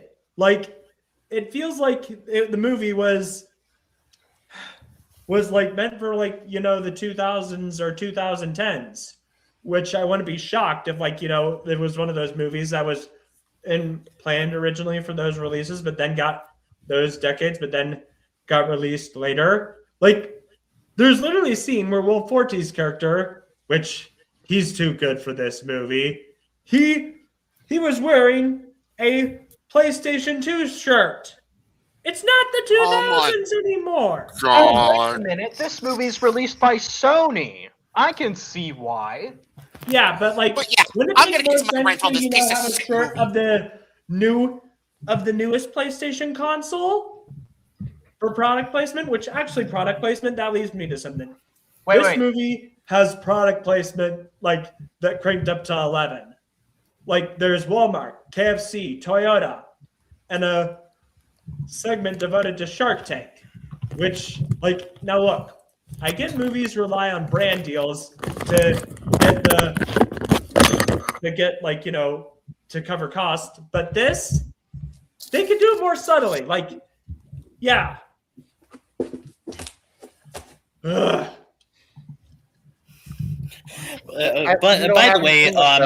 the way, doesn't by the way, the name of this movie sounds suspiciously familiar. It shares the same exact name as an infamous Nicktoon. Oh yeah, that one. It also shares the name with a great Cartoon Saloon film. The Cartoon Saloon film is great, but this one isn't. Oh wait, I found the production company that made this movie. Put up my screen, please. What you got? It's from the same company that made Unbreakable Boy. Oh god, and also Young Washington, which is also being released by Angel Studios. Not explained. Oh yeah, and look at what I said in the private chat. Don't say it out loud. Oh, what? Wait, what? I put something in the private chat. I saw it. I saw it. Yeah, I saw it too. Your dad is underwhelming. Your dad's cuckoo rundown. It was just the incompetent dad trope to the point it got tiresome, and it felt dated. And the product placement was excessive. All right, I'm gonna go ahead and get to my rant on this movie. I could not find a single redeeming quality with this movie. This movie's story is just generic. Because this movie's basically... The story of this movie is just ridiculously absurd. Because this movie's plot involved a stay-at-home father trope. Because what? Because Nate Wilcox's what? Because Nate Wilcox's wife actually lands a deal on fucking Shark Tank. Yeah. The screenplay is one of the absolute worst of the year. Jesus. How many times It has atrocious directing. The acting is atrocious. The main character is just an unlikable asshat. And a complete idiot. Has anyone heard of Nate Bargatze before this movie? Playing. What? I was trying to pull up something from a device of mine, and something was playing. So wait a minute. Let me finish. Has anyone heard of Nate Bargatze before this movie? I haven't actually. I haven't heard of him, really, but I heard that he has his fan base, which good, I guess. But I mean, I heard even his fans didn't like this movie. That's because it's his first movie. Yeah. That should probably explain it. Yeah. Because I'm looking at his credits right here on Letterboxd, and I'm just seeing stand-ups that he did. Oh yeah, and also one of the actors from Hell and Back is also in this movie. Oh God. It's Kumali Nanjiani. No, and he was too good for this. Like, dude, you're much better than this. You deserve. Why are you in this movie? Oh, and Again, he was in Hell and Back too. So speaking of which, guess who else is in this movie? Who? Colin Jost. And guess who else is in this movie? Mandy Moore. What are you doing, Mandy? You voiced Rapunzel. You're better than this. But then again, Exactly, Mandy Moore. You're better than this. And come on, Colin Jost. You come from Staten Island and are a writer on Saturday Night Live. oh, wait a minute. And when it comes to animation, Colin Jost is he's not very good in animated movies. It was Tom and Jerry 2021. That was ugly. The reactions. Good God. Yeah. We don't need to bring that one up again. Unless we take off a certain critical human. The cinematography is atrocious. This looks more like a made-for-TV movie than anything. It has atrocious editing, and oh my God, the pacing. This movie was 100 minutes. It felt like it was going on for 4 hours. And oh my God, the product placements. You have Walmart, KFC, Shark Tank, and fucking Toyota. Hey, 2006 called It Wants Its Shitty Dad Comedy Back. Oh, yeah, that was Isaac McCarthy's review. That's Isaac's review. Yep. And this movie's ending was just a complete spit in the face to the audience. So yeah, I'm giving this a big fat goose egg. Yeah, big old goose egg. Yeah, this movie's easily getting. This movie gets a big. This movie is getting a big fat goose egg. 0 out of 10 or enough. And oh yes, it's getting the Burn in Hell Award certificate. You bet. Wow. That's 2 Burn in Hell Award certificates you've given this stream. Man, you are merciless down there. Holy cow. And considering that this month Ethan's likely going to subject himself to a public domain horror movie and a Owen Bowl directed movie that stars Armie Hammer. I mean, this is just ridiculous. Another PD horror film. Jesus, I mean, I will say this though. This movie is no one. I will say this: it's not as bad as Mercy. I will say that. But seriously, and like I said, weird how this movie has the exact same name as an infamous Nicktoon, which is considered one of their worst. Yeah, exactly. Yeah. Fuck this movie. Let's just move on. Yes. Exactly. Let's just get all right. Much better things. Me and movie cartoon fanatic are gonna review this movie, and that is Outcome. Oh yeah, as I like to call it, 84 minutes of Keanu Reeves throwing a pity party. Ooh, Outcome. And need I remind you that this was directed by Jonah Hill. And it stars him. Yep, as well as Canadian Ripper. We saw it, we did not like it. Because the only positive we can say about this film is Martin Scorsese. Yeah, I'm just seeing it. It has a Martin Scorsese cameo. Or he's in it. Although, sadly, as of late, if you heard of what Scorsese has done. When I heard that, I'm like, you're dead to me, man. Oh, that's the second time Marvin Cox has been here. Did you hear that Scorsese just Yes, died I heard. from AI? Yes. it's sure you sad know that that already. he actually did that. But to give you a bit of to give you the film's story, it's about Reeve Hawk, a beloved Hollywood star who must confront his past after being blackmailed with a mysterious video. So basically it follows Reeve on an apology tour to make amends with those he wronged, support by his friends, and his crisis lawyer. Yeah. Like, this is just basically one huge pity party.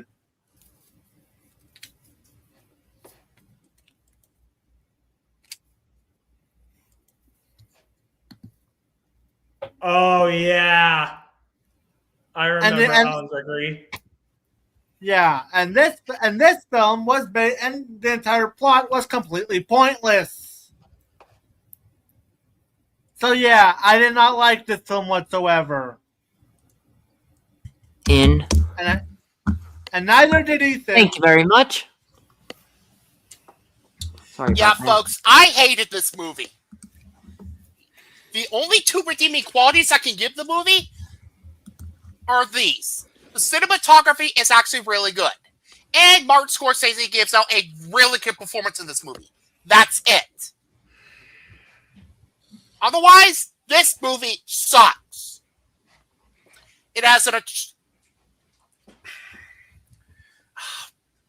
the story is just nonsense. The screenplay is just one of the absolute worst of 2026. The directing by Jonah Hill is just atrocious. The rest of the acting is terrible, especially from Keanu Reeves. Oh my god. Keanu Reeves. How do you make Keanu Reeves boring of all things? Wow, that's awful. Yep.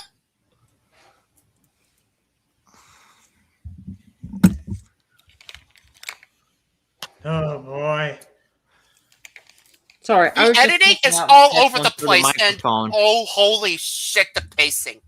This movie is only 84 minutes, and it felt like it was going on for 3 hours. I refuse to watch Spider-Man Lotus. Same. Spider-Man Lotus is on my permanent blacklist. Mm-hmm. And I Right up there literally with- did not laugh once throughout the entire film.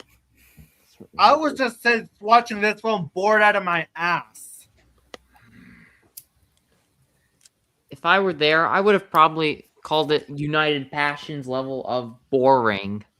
Although I will give it one thing, during the watch-alongs, there was it kept buffering from my end, but when it buffered, there was a bit of a freeze frame that gave us a good laugh. Yep. Do you have the image? Oh wait. Let me put it. Let me see, because I'm doing it right now from my server. Hopefully, it's from my server, so. I'll try and find it as well. Hold on. Okay, wait. Yeah, let me look it up. It was from Canadian River, and yes, I did say you can find it on Discord. So, but I'm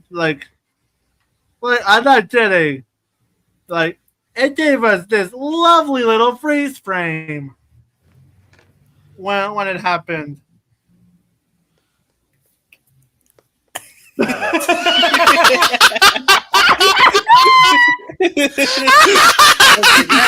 Okay, that is rather funny.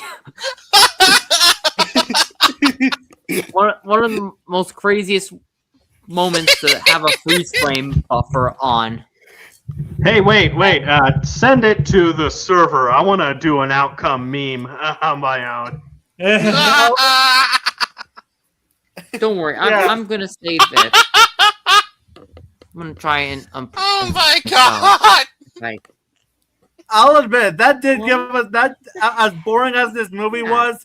At least it gave us the one good laugh. Oh, by the way, Cameron Diaz, your comeback has really not been good. Yeah, she starred in that one film that was on Netflix. I forget the name of it, but Jamie Foxx, I believe. Jamie Foxx. Yeah. And the film, like, it was made by the same, directed by the same man behind the awful 2017 Baywatch movie. Speaking of, I mean, it's kind of wild how she was on such a crazy leave ever since Annie. I mean, in fact, if you're looking for a good review of Annie 2014, I do recommend Musical Hell's take on it. Okay. So yeah, folks, 2 out of 10 or D. All right. This next another piece of shit movie, The Strangers Chapter 3. Oh my god, Strangers Chapter 3. I'm glad I did not suffer through Strangers Chapters 1 and 2, and neither the third entry. Oof. Thank God this trilogy is over. Nonetheless, this manages to be the worst one in the entire trilogy. Everything that was bad about the previous 2 installments applies here, except make it worse. A lot worse? Oh yeah! Mind you, all 3 of these films were shot back to back. Just an FYI.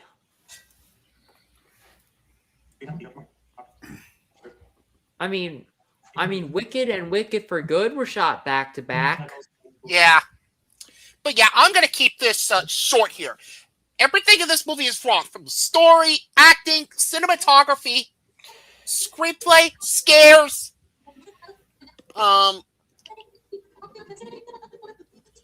ending, the lighting, everything. Yep, 0 out of 10 or an F. Easy burn in hell award certificate. Oh boy, yeah. Let's predict how this one went. Characters making dumb decisions. Don't even get me started on that shit. But at this point, y'all knew that it was going to be crap. So at this point, the shocks are not even shocking anymore. I put something in the private chat. I'm replying right now.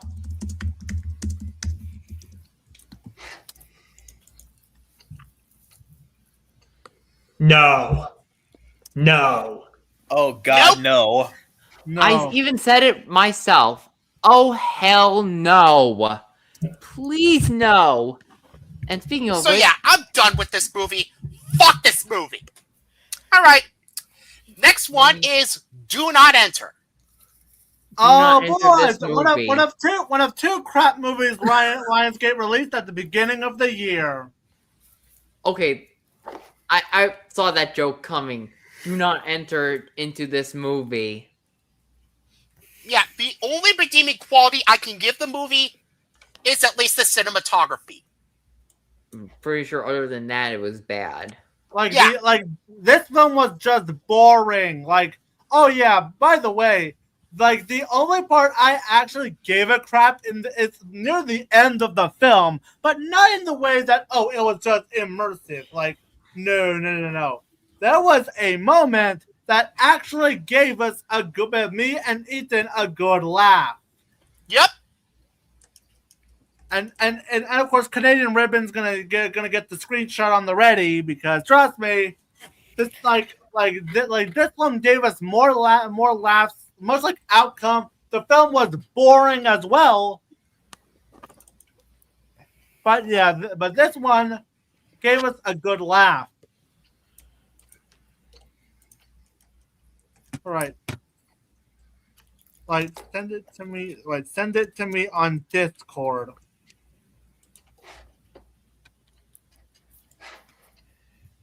Because but to give a rundown about the rest of the film, Ethan and I practically can barely even remember this one.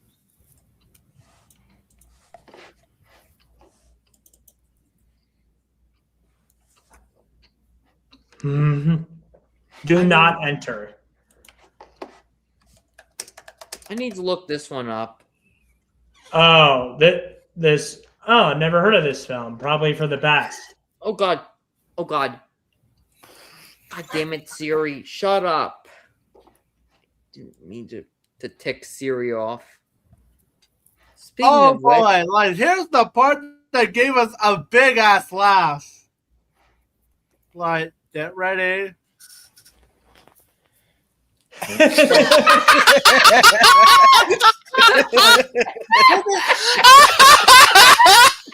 Mm-hmm. What is that? recap. I need to And find that that to me recap. too. That looks stupid. Yeah. This is gonna be your monster. It It looks those like he's garages. doing. Oh, Like he looks like Canadian he's doing. He looks like he's trying to be a bunny rabbit. I'm sorry. I need to send a GIF to Canadian Ribbon in our Discord chat. I'm sorry. This is just way too hilarious. But aside from that, that's the only memorable part of this film because everything else was a fucking snooze. Mm-hmm. Yeah, the plot of this movie is just the story is just an unengaging mess. The Oh, and look writing at is atrocious.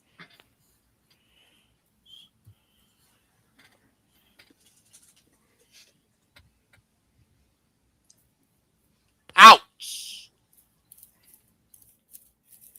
And even worse, and even worse because it also received this. Oof. I'm looking for that clip from Guardians of the Galaxy Volume 2 where the Ravagers and Baby Groot were laughing. So I could send it to Canadian Ribbon. Unfortunately, it doesn't exist in a GIF.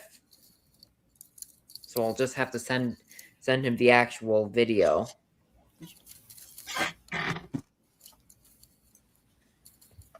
Yeah, the acting is terrible. Yeah, it has atrocious. Every single actor and actress in this movie gives out an atrocious performance. Like they weren't there just to. They did it. I think nobody put in any effort in their performances whatsoever. They were clearly just there for their paycheck. Yeah.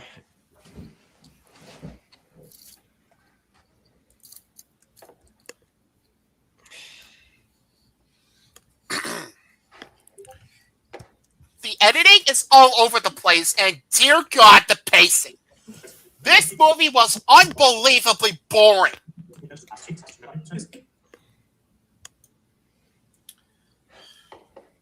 I almost fell asleep watching this.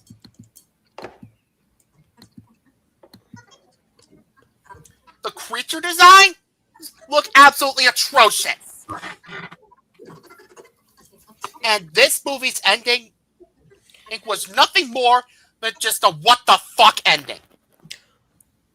Like a Neon Genesis Evangelion type ending? Mm-hmm.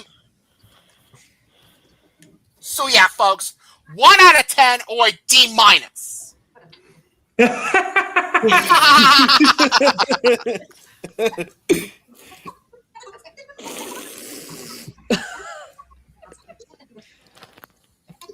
I really wish I could attach that clip from Guardians of the Galaxy. So yeah, too. 1 out of 10 or D minus.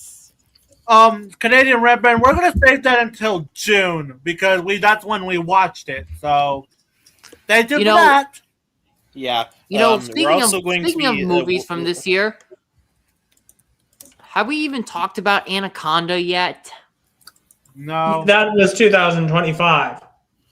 Oh.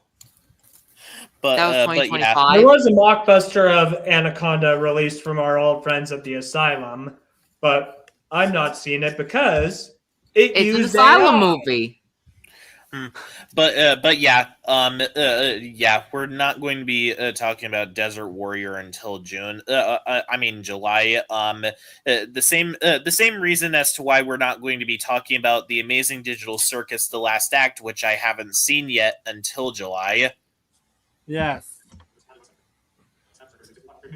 Yeah. Besides, All right. I don't have any money since it was my birthday at the end of the month, May 31st. besides, I'm All not right. really a digital circus kind of person. Okay. Now let's move on to some good movies. Oh, wait, we have Alright. wait a minute, Ethan. We have one more piece of shit film that we haven't talked about yet. Oh. What is it? It's one from Lionsgate. Another Lionsgate movie. Killer Shark, I mean, whale. Oh, God. This movie is my second least favorite movie of the year. Only because, like, I mean, there was this other film that we'll talk about in June, because I watched it in June, Dinosaur Hunt, but I would have to say Killer Whale is worse because it, like, there's honestly, because in my review, I made the point of, like, saying there's, like, this film has no excuse to be this bad. It just it's like, I was originally going to be kind and give it a 1 out of 5, but then after that, you know what? It's a 0.5 out of 5. There's no excuse for, like, these kind of lackluster animal horror movies to still be made. Like, they keep recycling the same tired plot trends of, like, the cast gets stranded at a certain part in the middle of nowhere with a killer animal out to get them. And, like, there's even an actress who is in this who shared in a similar movie called Fall with a similar premise of being stuck on someplace. And these animal horror movies have just gotten stale. And Yep. First of all, it's a waste opportunity to take advantage of having an orca as the animal that you're dealing with, because orcas are scary smart. They are and fast, agile, and powerful. But, like, the animal, like here, it, like, you could replace it with a shark and it would achieve the same effect. Also, the CGI and green screen for this is embarrassing, making any scares feel unearned. I find the repetition with, like, you know what? I was too hard on the oversaturation of superhero movies. The oversaturation of animal horror movies is a bigger problem because they reuse the same plot line, and there's just no excuse even for this bad. But why are you expecting it? What are you expecting? It's just an animal horror movie. First of all, this was released in theaters, if I'm not mistaken. There is no just because it's a lackluster animal horror movie doesn't mean the filmmakers can at least put in some effort into it. Yeah. So yeah, this movie was awful. Yeah, I watched this movie on a Discord VC call, and this movie was just boring. Mm-hmm. I only have 2 redeeming qualities with the movie.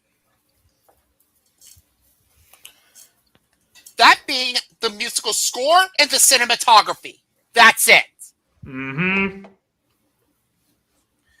The story is just a cliched, formulaic mess. Like, who's seen this story before? I have, and I'm going to be talking about another shark movie this month. Mm-hmm. And it's from the director of the new Strangers trilogy. Oh boy! Oh, God, gotta be shitting me. It has an atrocious screenplay, terrible acting from performers that didn't really give a shit in their performances. They put, like in Do Not Enter, they put no effort in their roles.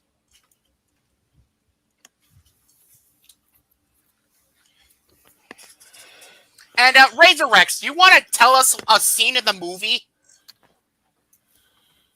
Like, there's the scene in the tank. Like, what scene is it? The scene of the tank. Like, where it's just looking at us and like looking at. Oh right, I remember the robbery scene. Like that just felt out of place, and the protagonists are literally just like, it's just so stupid. I completely forgot about that part. Like, just standing there, and like they had the chance to take the gun and didn't. So Lionsgate, that is literally this is the third time in this stream where we tore apart Lionsgate. Mm-hmm. Unbelievable, isn't it? Mm-hmm. Even though I have not seen a single one of their films this year, and probably am thankful I didn't. The editing is atrocious.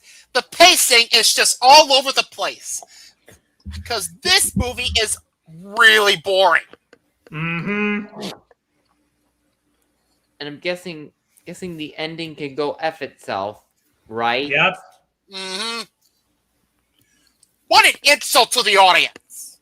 Mm-hmm. And with that being said, let's give your final scores, which I'm assuming is 0. 2 out of 10 or D. All right. Very well then. All right, MCF. Let's move on to the next batch of films. All right, coming from Ethan. All right. My first move. All right. Time for me to review A24's Backrooms. I watched this one yesterday as well. So I watched it at the end of the month, at the end of May, and I enjoyed it. Hey guys, it's a rundown. Posted something in the private chat. Should Rennie Harlan join Glitch Productions? Nope. Please no. Nope. Absolutely not. In a similar way, how I don't want Dan P. Lyons at Glitch Productions, Rennie Harlan shouldn't be there either. Although this is more of him being a douchebag in the entertainment industry, unlike Dan P. Lyons. Well, okay. yeah. Anyway, let's talk about the Backrooms. I really need to see. I actually first heard that this movie was being made from a video by Raymundo 2112, who talked about how the Backrooms are not ruined after all, and that all of the content farms were basically being forgotten about. As there was an announcement that A24 was making this movie. Mm-hmm. All right. Yeah, this movie is absolutely fantastic. I have no flaws with this movie. It has an engaging story, excellent screenplay, great acting, really good, really effective scares, fantastic cinematography, great editing, flawless pacing, and they really. And I was actually really satisfied with how this movie ended. And not to mention, because with this and another film we'll get into soon, we're really living in a good era for YouTubers with movies. Mm-hmm. Mm-hmm. I found this film enjoyable. I mean, I might have to give it another watch. I mean, it's one of those films like where its vagueness is kind of its best strength because it lets you figure out leave things for your own interpretation. And I enjoy it. Like, this is one of the best. This is my favorite horror film of the year. This is my second favorite horror film of the year so far, behind 28 Years Later, The Bone Temple. Mm-hmm. 10 out of 10 or an A+. I love this movie. A24, well done. Mm-hmm. All right. My next review is Obsession. Another one, and this now has the throne. No other choice as my favorite film of the year. Well, until another one came in, but we'll get to that one later.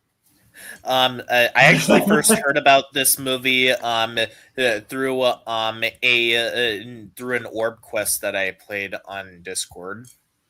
Yep, and let me tell you, I'm a person who is currently single. After this movie, I'm honest, I would rather prefer being single after watching this film. Same.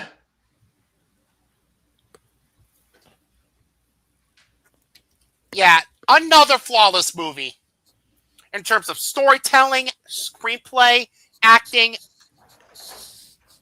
it scares, it's phenomenal cinematography, editing, pacing, and just really and ending too.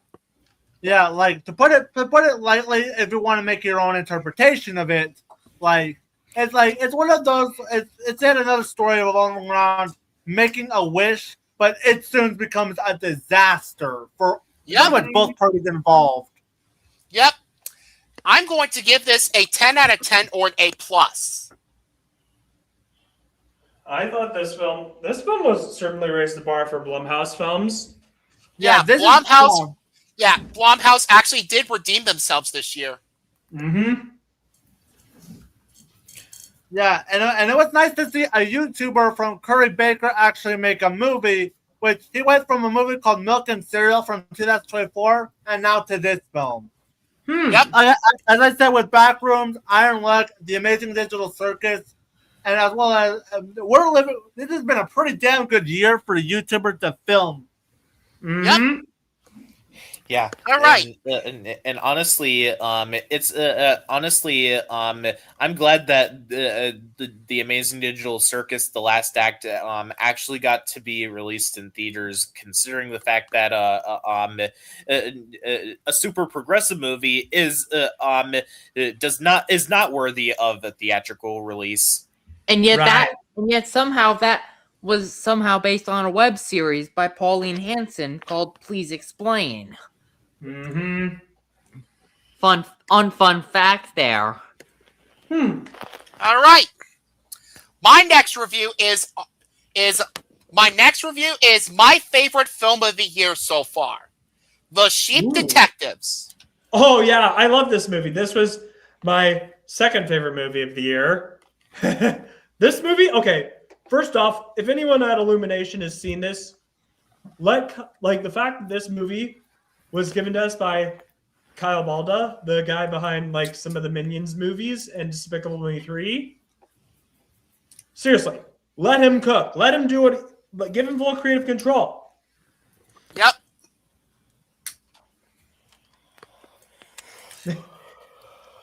Yeah, I have no flaws with this movie. This movie, it was, but when I saw it, I was slightly intrigued because it seemed like those 2000s movies with those CG talking animals. I was getting those kind of vibes, but here it was much better than it had any right to be. And it's earlier, when we were tearing apart Animal Farm, I was pointing out that there's no even as a kids movie, there's no excuse for this film to be this bad, because Animal Farm to be this bad, because this film shows yes, you can have a good kids movie, but it can also be something that deals with mature themes and get emotional. Yeah, and that's what makes me really love The Sheep Detectives. Mm-hmm. It has a very engaging story about these sheep solving the brutal murder of their shepherd. Mm-hmm. It's basically not Ryan Johnson's Knives Out for kids. Mm-hmm. Oh, that's cool. Mm-hmm. The screenplay is by far the best screenplay of the year so far. Mm-hmm. The directing by Kyle Balda is fantastic. The voice acting when it comes to the sheep is fantastic. Mm-hmm. And Hugh Jackman gave a fantastic performance as the shepherd. Mm-hmm. The mystery aspects of this movie are really engaging. Yeah, and it had a lot of good jokes. Oh yeah, the humor. This is the funniest movie I've seen this year. No joke. Mm-hmm. It has the best cinematography of the year. It has great editing. great pacing, and a really satisfying ending. And the soundtrack was great too, especially with the "I'll Walk 500 Miles" performed by the Proclaimers at the end credits. So yeah, The Sheep Detectives is my favorite film of the year without question. 10 out of 10 or an A+. And this movie is actually getting the Cinematic Excellence Award certificate. Yeah. Speaking of which, Well done to everybody involved. I was originally not looking forward to this movie at all, but after seeing the final product, holy shit. Yeah. Like I said, this is without question the best movie I've seen this year. it's kind of like how It has dethroned 28 years later the Bone Temple as the best movie I've seen this year. Sorry, so far. It's kind of like how our final thoughts on Right. Yeah, I love this film too. Like, seriously, I said it again, but seriously, let Kyle Balda cook. Like, wow, this is such a banger movie. Like, and also one detail I like was, well, it used CG animals. Like, these animals were like, well, they had looked photorealistic. They were also expressive enough, like, that we could resonate with them. Unlike The Lion King 2019. Yep. Hey, all right. Speaking of May 26 releases, we have yet to get around to Remarkably Bright Creatures. Oh, I saw that movie actually. But we'll get to that in a bit once we finish a lot of Ethan's reviews. I mean, all right. NCF and I have not done it yet. Yes. All right. My next review is Pressure. All right. Let me get it up. Pressure. Nice one. Yeah, I saw this movie on June 3rd. I love this movie. Absolutely fantastic. Yeah, the story here is absolutely amazing. It has a phenomenal screenplay, great acting, especially the biggest highlight of this movie goes to Brendan Fraser.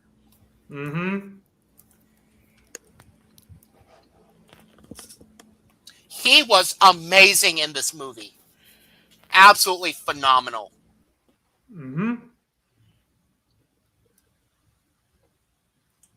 It has a fantastic cinematography, excellent editing, fantastic costume designs, and just there you go. Now, if I don't have any complaints with the movie, it would be that the pacing in the first half can be a bit slow. But the second half was able to pick it up. So yeah, 9.5 out of 10 or an A. I wouldn't rate this as high as you. I don't regret seeing it. It was well made, and well, I do wish there were more thrills. I appreciated it, and the ending was satisfying. So yeah, I'd give it a 3 out of 5. All right.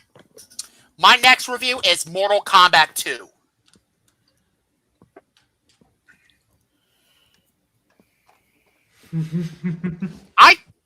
This movie, I found this to be a huge improvement over its predecessor.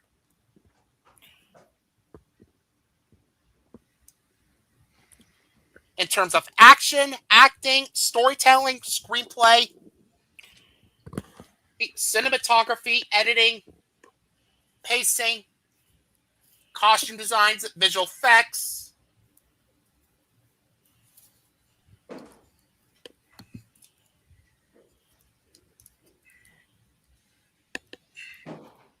And ending.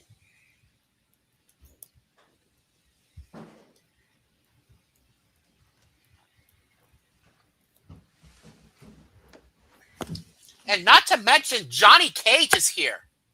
Johnny Cage. Yeah, Johnny Cage was... The actor that played Johnny Cage was fantastic. It was Carl Urban, correct? Yep. Yes. Oh, and I'm just learning that Fight he's New scenes here Zealand. were also a huge. The fight scenes here are such an improvement over its predecessor too. And I also loved how we get to see Shao Kahn in this movie too.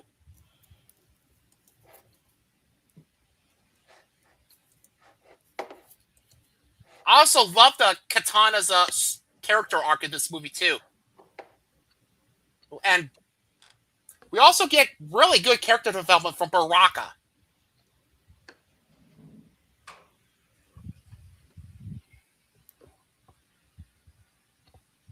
So yeah, I'm giving this a 9 out of 10 or an A minus.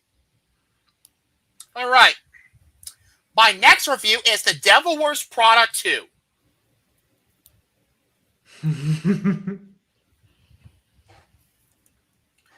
I actually really enjoyed this movie. It may not be as good as the first movie, but I still haven't seen the first movie, but still.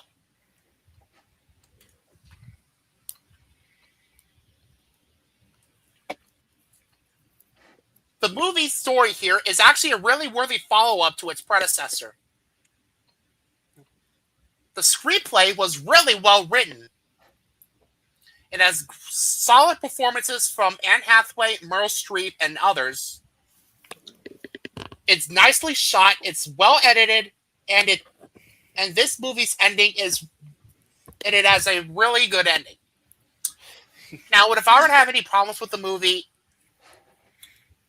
the pacing can be a bit rough in some spots, and some of the editing choices weren't really that good. And I didn't really care for the soundtrack. But otherwise, I had a blast with this one. I'm giving this an 8 out of 10 or B+. Oh, that's a good one, Chilpion, because Disney does wear Prada, especially Bob Iger, which I'm glad that he's fired. Oh, speaking of Disney, I think it's about time we pissed off the horse with Ethan's potential final review for the night. All right. My final review for the night is Star Wars The Mandalorian and Grogu. I can already hear him screaming. Oh boy. How dare you like this movie? The Star Wars has been ruined by Disney. Fuck you, you dick-eating... Nah, I'm not gonna finish it. You all know the word that's gonna come up after that. Let me do my impression of him. Fuck you, you dick-eating moron. Fuck you, you dick-eating moron. The original quote, yeah, we're not gonna say that here. But seriously, what do you think of my impression of Mr. Horse? I've done it before. I'm sure just by talking about Disney Star Wars, Mr. Horse is going to be mad at us. Yep. To be fair, this movie was okay. I think just saying the movie is okay is going to offend Mr. Horse. Mr. Horse acts like Disney Star Wars killed his grandma or something. Fuck you for killing my grandma!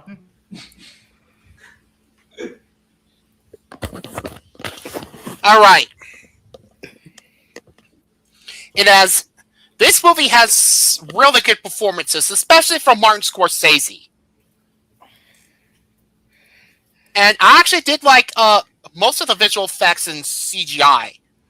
And most of the action sequences weren't that bad. I did like the cinematography, I enjoyed the editing, and I actually did like the story. And the ending was actually pretty good. As for issues, some of the visual effects are just really cheap. And some of the action, yikes. Some of the action isn't really that good. And the pacing was kind of the pacing was just most of the pacing was kind of rough. But yeah, this movie was just okay at best. I will give this a 6 out of 10 or B minus. Not a bad movie, just let it pass. Yeah, but of course, just letting it pass and giving it a 6 will make Mr. Horse angry. Mm-hmm. Mr. Horsaw. All right, I'm going to head off for the night. All right. How dare you like Take this care, John movie? See you later. Adios. See you on the venting. Mr. Horse says, "I'll deal with you later, you brain dead moron."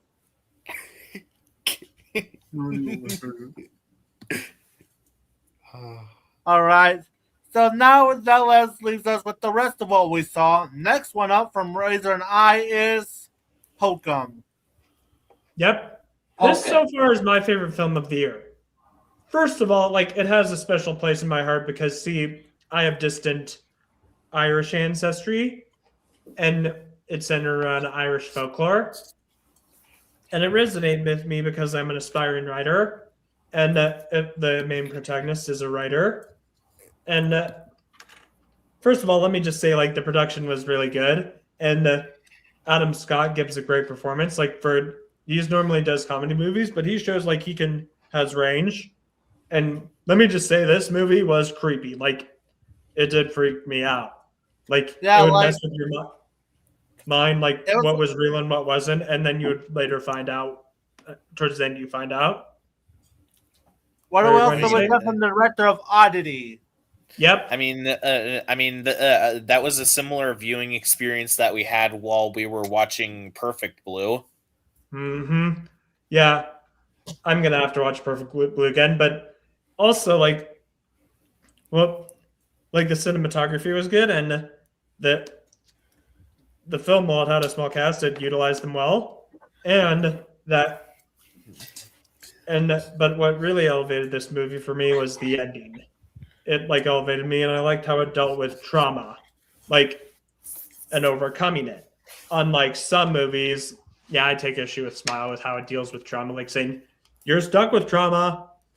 When this or basically trauma and grief, basically that tells its audience that you should the world's better off if you flat out kill yourself.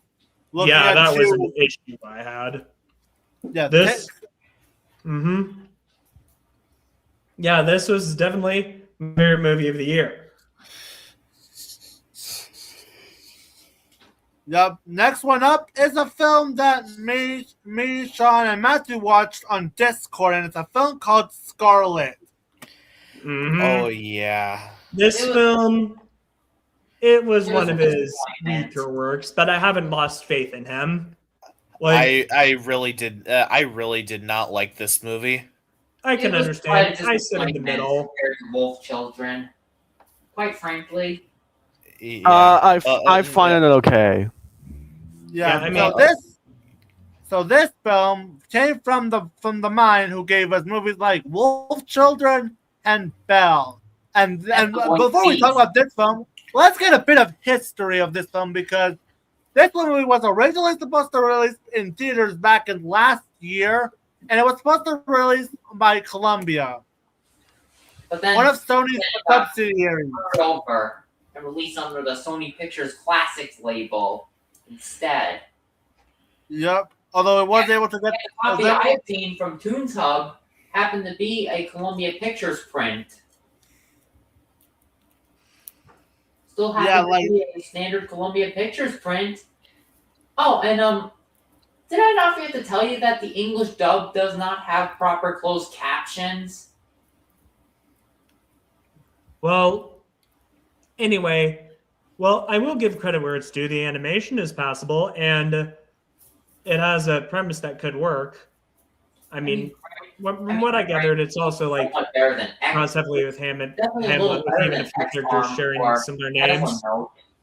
Yeah, some of the animation in this movie looks actually beautiful. I mean, way better than though for me, the animation looked kind of off, especially with whenever Scarlet was basically doing her facial expressions. Yeah. Also, like what I felt was a missed opportunity was like we're in this setting, the land of the dead. Let's take more advantage of it with it. Like it doesn't really go anywhere with this premise being in the land of the dead. Because though the animation is only part of the major issues that we had with this movie.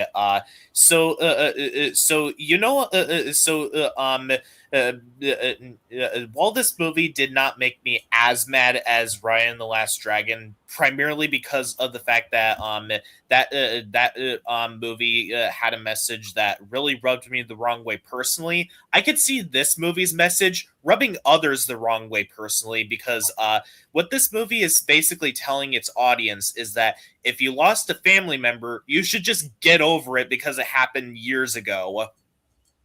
Yeah, I think The Lion King did handle this better. Although, if I were to give this over than something like Ryan the Last Dragon, is that this movie actually kills the piece of shit king. Mm-hmm. Yes. Yeah. But the implications that happen before he ends up turning around and trying to kill Scarlet, honestly is honestly really awful.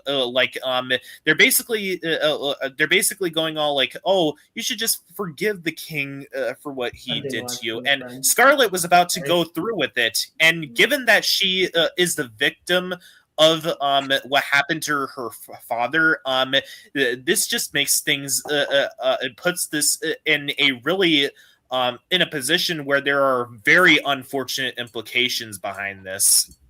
Mm-hmm.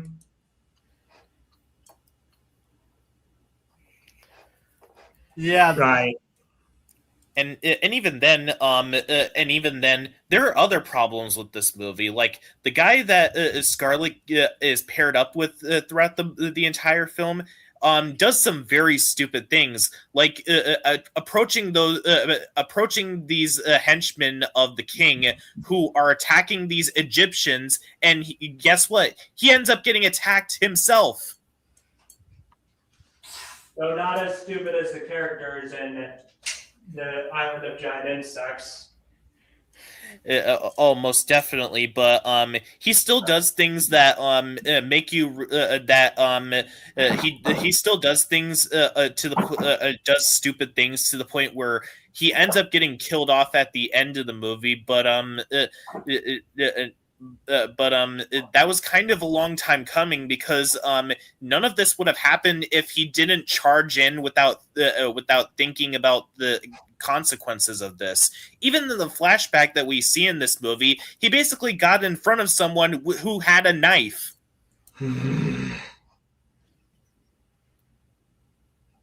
Right. Yeah, like this is one of the films that I was really looking forward to, because it was nice to see an adult animated movie get picked up for the mainstream audiences, but only because somebody decided to be idiots. They decided, fuck that, we'll just give it a limited release. And keep in mind, in February, the only time this one could ever be released is in IMAX. Mm-hmm. And the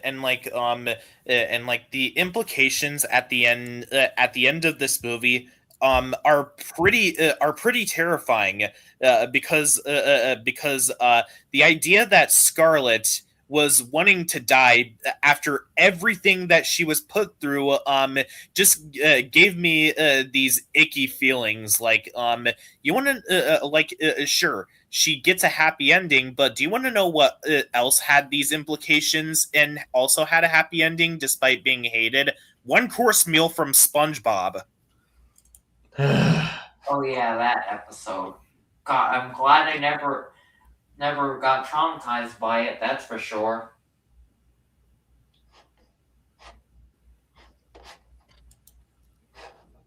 Right. Granted, this movie, of the four bad movies that I've seen that we talked about today, this one I would easily take Animal Farm 2026. The Island of Giant Insects, and especially Back, but I still did not like this one. Understandable. Quite a disappointment. Yeah. It is a disappointment for sure, especially compared to his other works.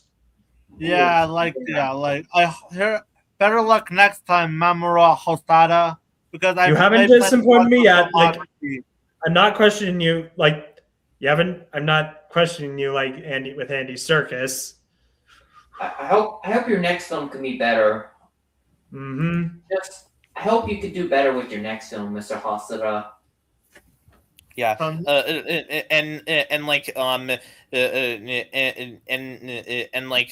if I'll give this movie this, it did not deserve to be trucked over by its distributors. Mm-hmm. Exactly.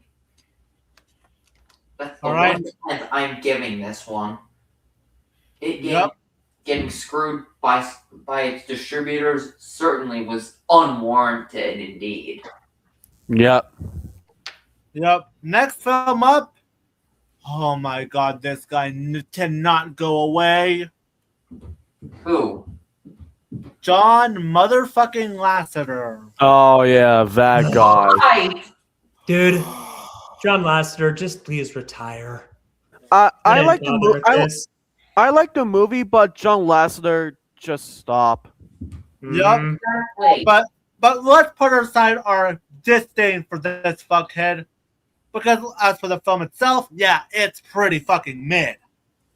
Because tell me if you haven't heard this before. It's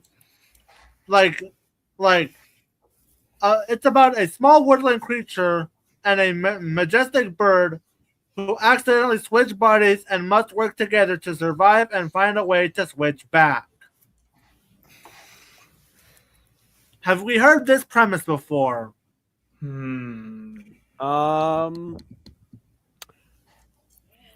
don't know. Well, let's get started with our two characters because both Ollie and Ivy, yeah, their duo tends to be hit or miss. But for me, I was actually a lot more annoyed by Ivy since she tends to cause most of the movie's problems. And also our twist villain, which won't be said here, came the heck out of nowhere. But aside from that, this one didn't really make me angry as I thought. Like, I still would prefer take this over Spellbound, but that's not a high mark because it's John Lasseter. What about Luck? Well, Luck, I'm still debating on whether or not this is better than Luck, although I may have to look over my Letterboxd list ranking again to see if it's ranked better than Luck. But still. But yeah, otherwise, Swapped was, well, a movie. And by the way, here's something to know about Skydance's movies so far. These movies clearly have John Lasseter's fingerprints all over them because they look almost identical to Pixar movies. But yeah, Lost was definitely a movie that I guess is harmless enough, but otherwise, there really is no real incentive to watch this, especially if you already don't like John Lasseter. I wonder if Skydance Animation would create what a lot of people would consider one of the worst animated movies of all time, given the crappy reputation they have. Could it be? Well, I did not like Spellbound in any sense of the word, but aside from that, they'd have to make something legendarily bad. I mean, it could happen given their reputation. All right, next one up. I never heard of it. Never heard of it? Ronnie Harlan's career is now in deep water. Yeah, good luck having people like Glitch Productions hire stupid people like you. So this movie is about a shark survival movie which stars Aaron Eckhart and Ben Kingsley. It's about passengers from a crashed Los Angeles to Shanghai flight fighting for survival against sharks in the Pacific Ocean. I'll give it credit. It's at least not like other shark or animal horror movies. I mean, I haven't seen it yet, but at least with the stuff. Might check it out later, but I take it you weren't really impressed by it. No, because it's modern Rennie Harlan. Like, it may not be as bad as like that Strangers trilogy, but again, not a high bar. I guess it did have some moments moments that did keep me invested, but otherwise, yeah, I'm pretty sure most people forgot about this film when it was released in theaters in last month. Next one up is I Not need It. to watch it. This film was amazing. Like, I saw a trailer for it and it looked promising. And this film, okay, I saw people draw comparisons to Sinners because they have a predominantly black cast. Well, this one has an all black cast, and they're both incredibly violent. Yeah, well, actually, regarding the violence in this film, it's more subdued. See, this film is apparently based off a play by that the director also wrote, Ashley Harris. This film, like, it follows like these two sisters on a quest for revenge, like after finding out that their mother survived when they thought she died. And well, it is dark. The violence is actually more subdued, and like some of the more intense moments actually happen off screen, and that actually makes some of the scenes more impactful. And the cast, Kara Young and Mallory Johnson, they have great chemistry, and like they're like in this film, like it has an engaging style, but like has substance. Like it not only makes it engaging, but also like it gets humorous at times, and of course Sterling K. Brown as the antagonist. Boy, was he intimidating. So overall, this was a great film. Like, it's definitely in my top 5 favorites of the year. 5 out of 5. All right, next one up is a film that me, Razor, and Sean, as well as Canadian Ribbon, saw, and that's a film called A Magnificent Life. Yes. Though I don't have any plans to do a review of this one. Like, I already got the scripts done for the reviews of Scarlet, Animal Farm 26, Hellenbach, and the Giant Island of Giant Insects. And I even recorded the audio for those videos and picked out what the music choices are going to be for those reviews. But with this one, I didn't have all that much to really say about it. It was good. First of all, I think we could start with the only real criticism any of us can make about this film, and that's the time travel aspects. Yeah, it was jarring. The younger version of the main character basically travels through time and interacts with those that he's traveling in time with. But like that part was confusing, if I'm being honest, considering the fact that all that you could have had was basically showing his life. Kind of like what Up did at the beginning of that movie. Yeah. But on the upside, there's actually on the upside, the animation, which is to be expected from the same person who gave us the triplets of Belleville and The Illusionist, is still really good. And two, I really do love the tribute to old school Hollywood. Yeah, which it was a bit weird seeing the Paramount logo in that film, though. Yeah, although considering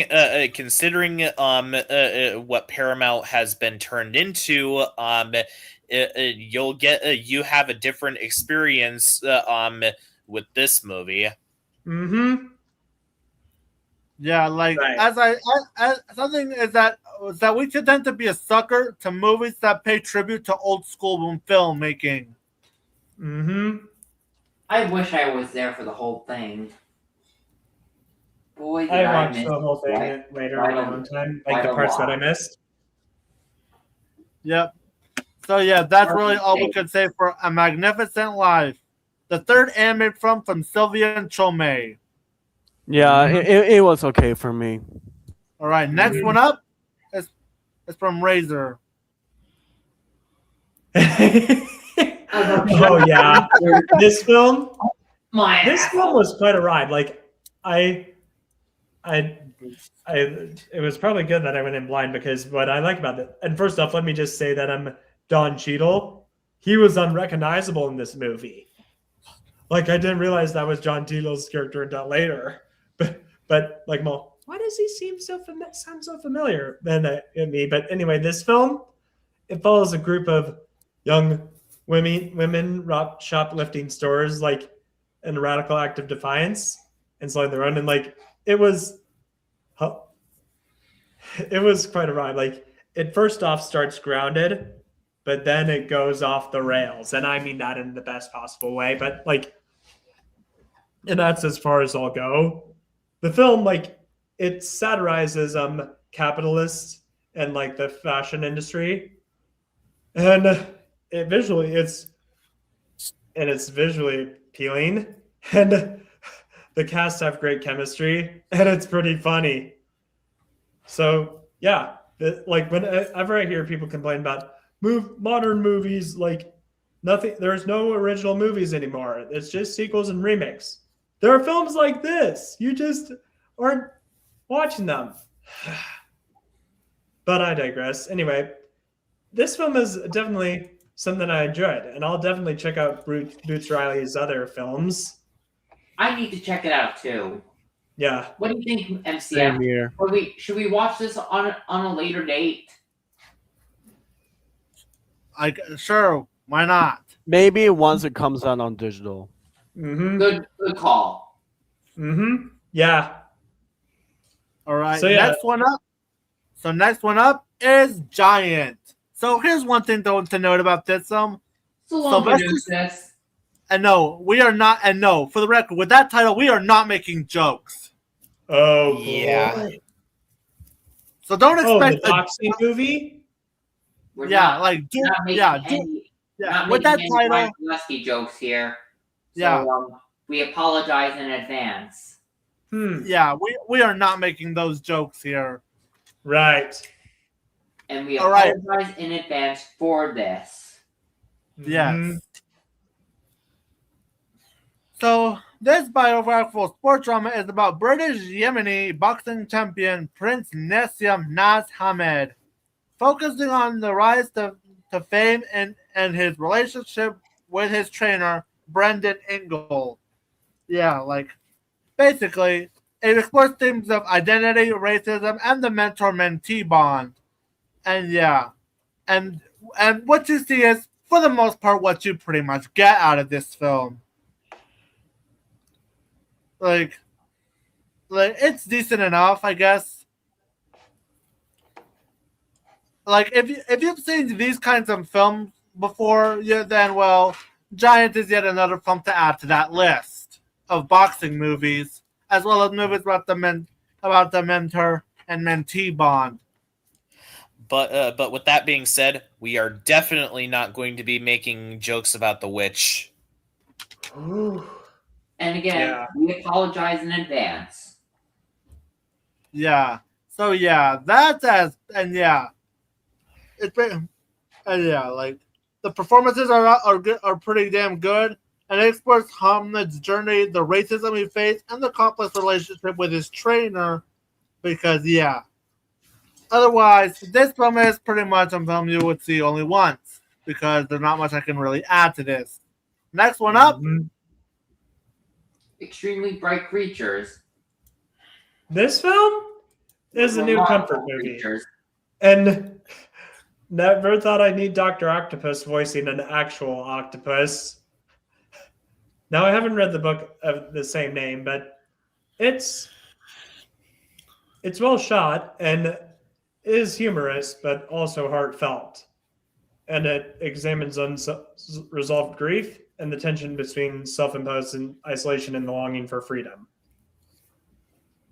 through unconventional found families. So yeah, if you're looking for something like for a comfort movie, I recommend this. Yeah, we may end up watching this film later this month. Mm-hmm. We're just trying to figure out what day to do so. Mm-hmm. Yeah. What do y'all think? And finally, the last film is a fan film called Days of Sodom, a Crow fan film. Never heard of this. A fan film. Yeah. Huh? I actually saw this one too. And it was pretty decent for a fan film. For starters, yeah, this film does look noticeably cheap, but I do tend to excuse these films looking quality because it was a made-for-YouTube budget, and because it's a fan film, so they're usually able to get away with that. Mm-hmm. And yeah, and I'm gonna say this: this is a better Crow movie than the 2024 piece of crap. Mm-hmm. Although my only real issue is that this film did not need to reach over 2 hours and 40 minutes. Yeah. But because a rule for fan films is that no fan film should be above 2 hours. Exactly. I mean, what other fan films have exceeded that length? But otherwise, it's a pretty interesting little fan film that pays a lot of pays homage to stuff you would see out of Brandon Lee's The Crow, as well as, in a way, expanding its own universe. Mm-hmm. Although the only downside is that Letterboxd, being the assholes that they are, decided to remove this yet again. Well, granted, I blame TMDB more for that. Why can't TMB just allow online movies on here? I don't know what it is. It's like some sort of no fan work clause. I mean, it's the same clause that prevents shit like the Rodfellows movie from being on that site. And quite frankly, better off keeping that one off. Oh yeah, Universal is definitely better than Paramount. So yeah, this is definitely an interesting little fan film, and it's better than any of the Crow sequels or the 2024 piece of garbage. And that's saying a lot. I still have yet to see the original Crow, but I'm not seeing the reboot, which I call Emo John Wick. I'm looking for some bad movies we could sit through. Yep, and with that's practically every film.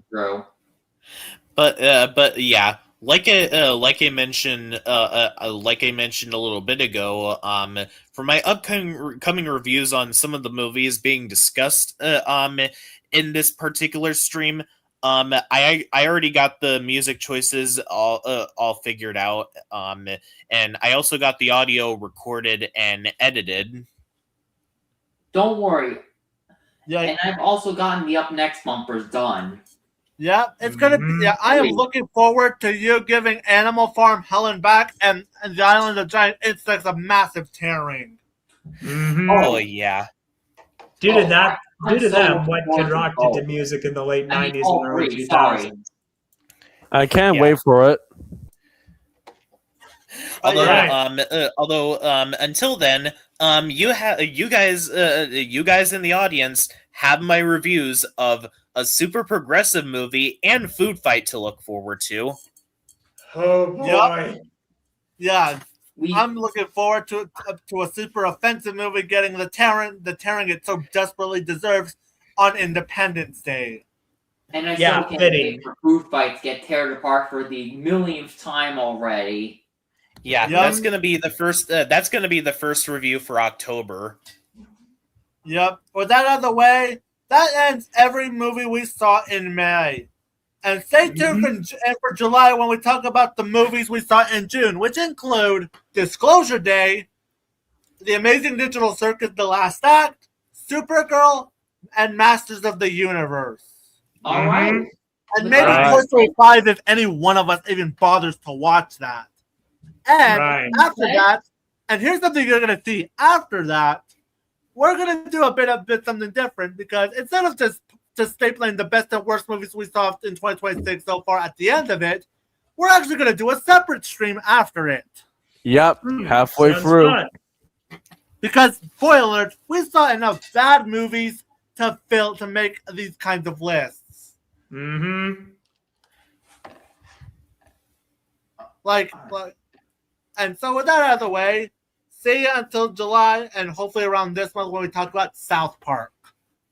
All right. Mm-hmm. That being said, sayonara, everyone. See ya. Adios. See ya. Matane.